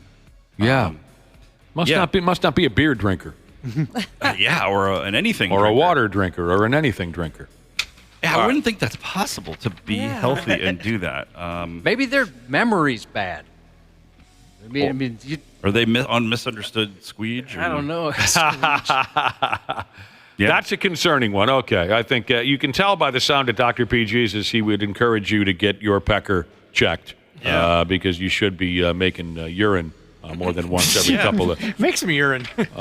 More than once every couple of days. We got to take a break. We got more questions coming in for Dr. P. Jesus. Again, the number is 651-989-9393. Dr. P. Jesus. The 93X Half-Assed Morning Show. Half me running. Yeah, we're back with Dr. P. Jesus, having a good time in studio. He's ready to field a few more health questions from our terrific listening audience. Dr. P, here we go. Cubby, you got one you want to cut loose on him? Yeah, we haven't had a ton of private parts or sex ones. How about this one? Past few times I got dirty with the wife. When I finish, I get a massive migraine headache on the front left side of my head. It's the worst I've ever had. I can barely function. Is it the same with other women? The first time it lasted 20 minutes-ish. The second time, a few hours. I'm assuming he's talking about the headache here. Lingered on until the next day, wondering what could be the cause. I still want to fold my old lady, but I don't want to be afraid of my head exploding. Yeah. I'll be damned. It's not a terribly uncommon thing to get. I mean, it's basically an exertional headache. Yeah. And for some reason, it can happen with sex, maybe more than other things. But he must really get it cooking, Josh. I guess. Yeah. Right. Must be relatively newly married. I assume so, right? Right. Nobody's going to put that much effort in later. No. Right? Hasn't heard of the cowgirl yet. You got to try the cowgirl. Yeah, just lay there. But honestly, exertional headaches, especially, well, if they happen for any reason, so weightlifting, exercising or sexercising, it does need to be looked at, because you do worry about the possibility of an abnormal blood vessel in the head. I mean, essentially an aneurysm that could rupture. It can be a sign that there's that going on. And so, if it's happened more than once, absolutely you got to go in and be seen, because you don't want to have a ruptured aneurysm. I'd say most of the time when people do have these types of headaches, it's not that, but again, it's a devastating thing to have. That's friggin' scary. Yeah, it is. I bet you Josh has never had a post-sex headache. Because of the laziness? Yeah. I've had something like that before. Did you? When's the last time you had a post-coital headache? Oh, it's been a long time. Because normally... For coitalness in the first place, but then the headache even longer. Yeah, so That's get that scary. checked out. That's very scary. Every once in a while, it's fun to learn on the fly a new medical term, at least new to some of us, I guess, because a lot of time listeners will text in and they use a medical term. I think they want to get in good with you right away by using a medical term that the rest of us wouldn't understand. Could be. They're trying to bond with you. So we'll all together, or at least for me, have to get to learn what this means. Hey, Dr. P, what are your thoughts on TRT for men 50 and older? See, I don't know what TRT is. I think I know it. Go ahead. Is it testosterone replacement something? Therapy? Oh, therapy? Yeah, therapy. Okay, cool. Nice. What do you think of testosterone replacement therapy for 50 and older men. I mean, and where do they put it? Wherever you want it. Whoa. Well, yeah. I think we have talked about it. It's been a while though. Oh. Sorry. No. It's just TRT. Obviously, that's the acronym for it. I'd say it's something that there's sort of an industry that's been built around the idea that testosterone is going to be the miracle thing for men when they get to be 40 or 50 and your body's not doing what you want it to. Sure. And your libido's not what you want it to. Why do they call it T, by the way? Like in the commercials, you hear low T. Why don't they say testosterone? I don't know. Easier to remember, probably. They're trying to save time. It's like it's only a 30-second ad. I was wondering if that, or maybe there's like a rule, a medical rule. No, I'm sure it's probably like focus groups. I'm sure some psychologists said people will remember that. In the kind of practice that I have always done, allopathic medicine in the United States, we do use testosterone replacement therapy if you have low testosterone and you have symptoms that are consistent with low testosterone. So what are some of those symptoms? I mean, it can be the things that I mentioned. I mean, like low energy, decreased muscle mass, low libido, just feeling kind of lousy. But those are also the symptoms of a lot of stuff. I mean, kind of depression, of anxiety, of other medical conditions, of just getting older and, basically they cross over with so many things. So unless it's a really profound change that kind of happens suddenly, it's unlikely to be that. There are definitely some people who clearly have, because you have to say like, okay, so why would your testosterone be low? You basically, as a man, have to have either a hormonal problem in the signaling that goes to the testicles to make testosterone, or you have to have testicular failure or the absence of testicles because you had prostate treatment or something. Where the hell did they go? Right, exactly. The same place as the gallbladder. That's a busy place wherever those are. But yeah, so if there is low testosterone that's demonstrated on a couple of lab tests over time and symptoms, then yes, it's appropriate. It's not a good idea to just start taking testosterone replacement to feel better. Is this some of the stuff that the ball players get in trouble for? Well, so testosterone is not an anabolic steroid. Okay. Well, is it? Maybe it is actually. Yeah, you know what? I mean, they might. So no, wait, testosterone is anabolic. I mean, yeah. So basically, you don't have problems with your wood, but your batting average dips a little bit, so you start pumping this stuff. I mean, there's all sorts of different steroid compounds that are either sort of like prednisone, which is an anti-inflammatory steroid, or I just haven't really thought about that. But testosterone, and I don't know what you call the other steroids that athletes use, but those do build muscle mass and give you secondary effects. So yeah, I mean, that's the thing. I guess that's probably a reasonable way to look at it. If you don't have low testosterone and you're given testosterone, you're giving yourself something you don't need, and it can have unforeseen consequences like there you go, premature heart disease or all sorts of stuff. So, all right, yeah, that's good advice. Yep.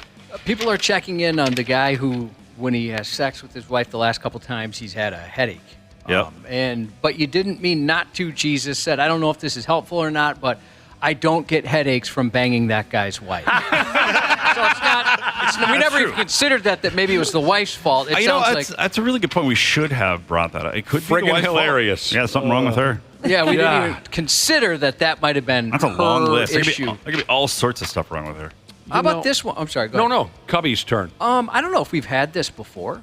My tongue is yellow in color. And I have good oral hygiene. I brush twice a day. What gives? A yellow tongue. What if they're just eating like an S-ton of popsicles and that? Right. That's like my kid. If that happens, it's popsicle related. Or a yellow Gatorade. What could possibly be causing this? They're coming at us with the yellow tongue. Let's see. Well, most of the time when I have had people come in and they think there's something wrong with their tongue, it's a normal variant on tongue. Tongues can look really different, and if you start to look at your tongue, Usually people start to freak out a little bit. Like if you actually look at it in the mirror, because it changes from day to day. Some days it can look weird. Sometimes it can look hairy. The underside is a real mess. I mean, it's the veins, the Veins blood vessels, and terrible there can be things. kind of bulgy things. Yeah. But yeah, the papillae can get long and look like hair. There's people have. There is a thing called geographic tongue where basically, it looks like there's continents on your tongue because of different sizes of papillae and color variation. So it's usually just a normal variant. It's funny looking. It's funny looking. I think there I wonder how yellow they're talking. Yeah, I mean that's the thing. You should see where some people put their tongues, Dr. P. Oh man, there's places that surprise me. It's horrifying. Oh, yeah. But yeah, I guess I don't know of anything offhand that causes yellow tongue. There's vitamin deficiencies that can lead to all sorts of different things, and I think definitely some changes in the mouth. But People are saying smokers, potassium levels that are low. Yeah, I mean nicotine, absolutely. That makes your fingers yellow, makes your mouth, right, makes your teeth yellow.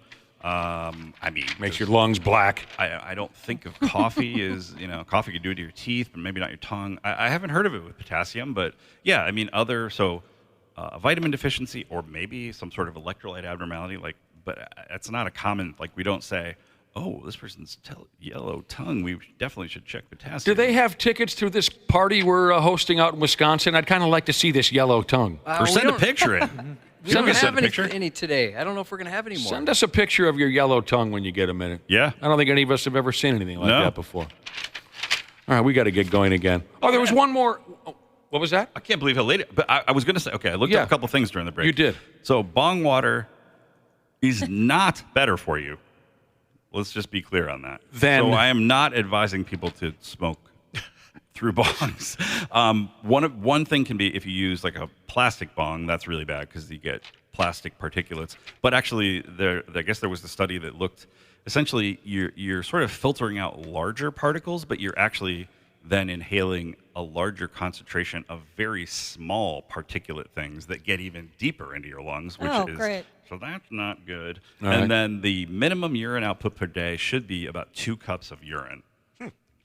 And I don't keep a cup in my bathroom. Yeah, Josh has that beat too. What is the cup? 8 ounce? No, a cup is.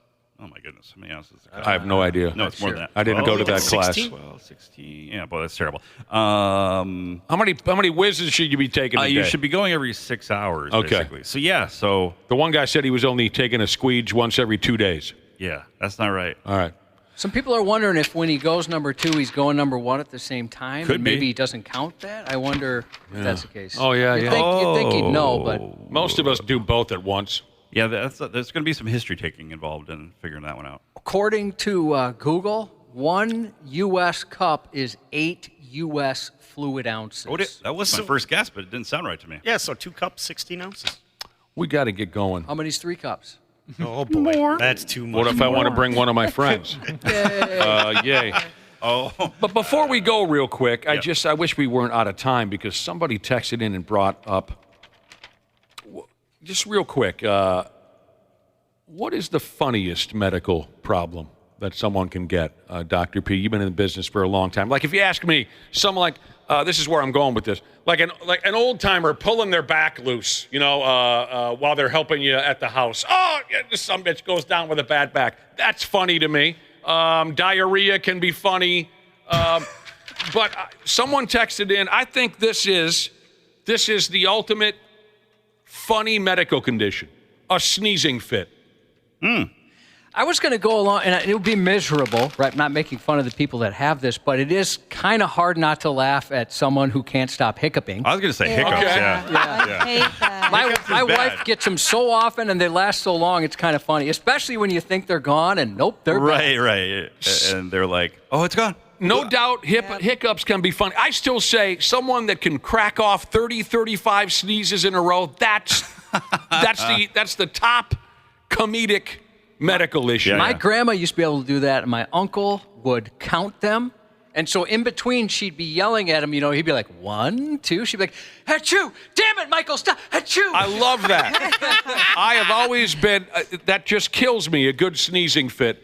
And like I said, like when my old man was alive, every once in a while he'd pull his back out. God, we had fun with that. So what's your answer? What's the funniest medical condition? Firefighter Jesus recommends priapism. He finds that hilarious. Oh, yeah, or an erection that won't go away. Yeah, that's hilarious. You have to go have the surgeon cut your penis open and drain it. Loser. Yeah, I agree with that you one. can get a shot. So that's a good one? I think if you've really got priapism, no, I mean, you got to go in and I'm talking about you said the erection that won't go away, you get a shot for that. I know, I had one. Oh, well, it goes away eventually. I forgot how much fun I had watching a coworker go through kidney stones here years ago. That was awesome. Yeah. I don't. Instead of you don't have to answer. It'll make you sound like an insensitive bastard. Since we're already running late, instead of answering that, I'm going to say, hey, if you're interested in a dog and you like cars, especially Subarus, go to Walzer Subaru in Burnsville on Saturday because there's an adoption event for the Warrior Dog Rescue, and Google the dog will be there with me. Oh, wonderful. And they're even... You got to give us a heads up. You can't just do that on the air whenever you want to. But they really are. They're going to even supplement the adoption fees. That's very nice. Oh, wow. So that's why. And your dog, Google, will be at the appearance. So, yeah. Okay. Yeah. That's very cool. By the way, I saw a Subaru that was an Outback that was lifted. Really? It's awesome. It was all blacked out and lifted. You got to see. Cool. Yeah, maybe they have something cool like that there. So, yeah. So, thanks for everything, Dr. P. Bye. Good to see you. Happy anniversary to Married That Little Redheaded Girl Jesus and the wife. Happy 29th anniversary to Dawn and Taxidermy Jesus. PD Midwest Jesus texted in a happy birthday shout out to his smoking hot wife, Jessica. And happy birthday to Donna Joe, turning the big 1-0 today from Dad, 3 daughters, and 1 son, Jesus. The 93X Half-Assed Morning Show. 93. The 93X Half-Assed Morning Show podcast is sponsored by Standard Heating and Air Conditioning. New episodes drop each weekday. If your podcast platform has ratings, go ahead and give us 5 stars and maybe give our enemies 1. Thanks, and here's a word from our sponsor. Hey, Ashley here. Get your home ready for winter. Schedule your furnace tune-up with Standard Heating and Air Conditioning and save $30. Have a boiler? Save $40 on your boiler tune-up. Visit standardheating.com to book and lock in your savings. Stay cozy, stay ready.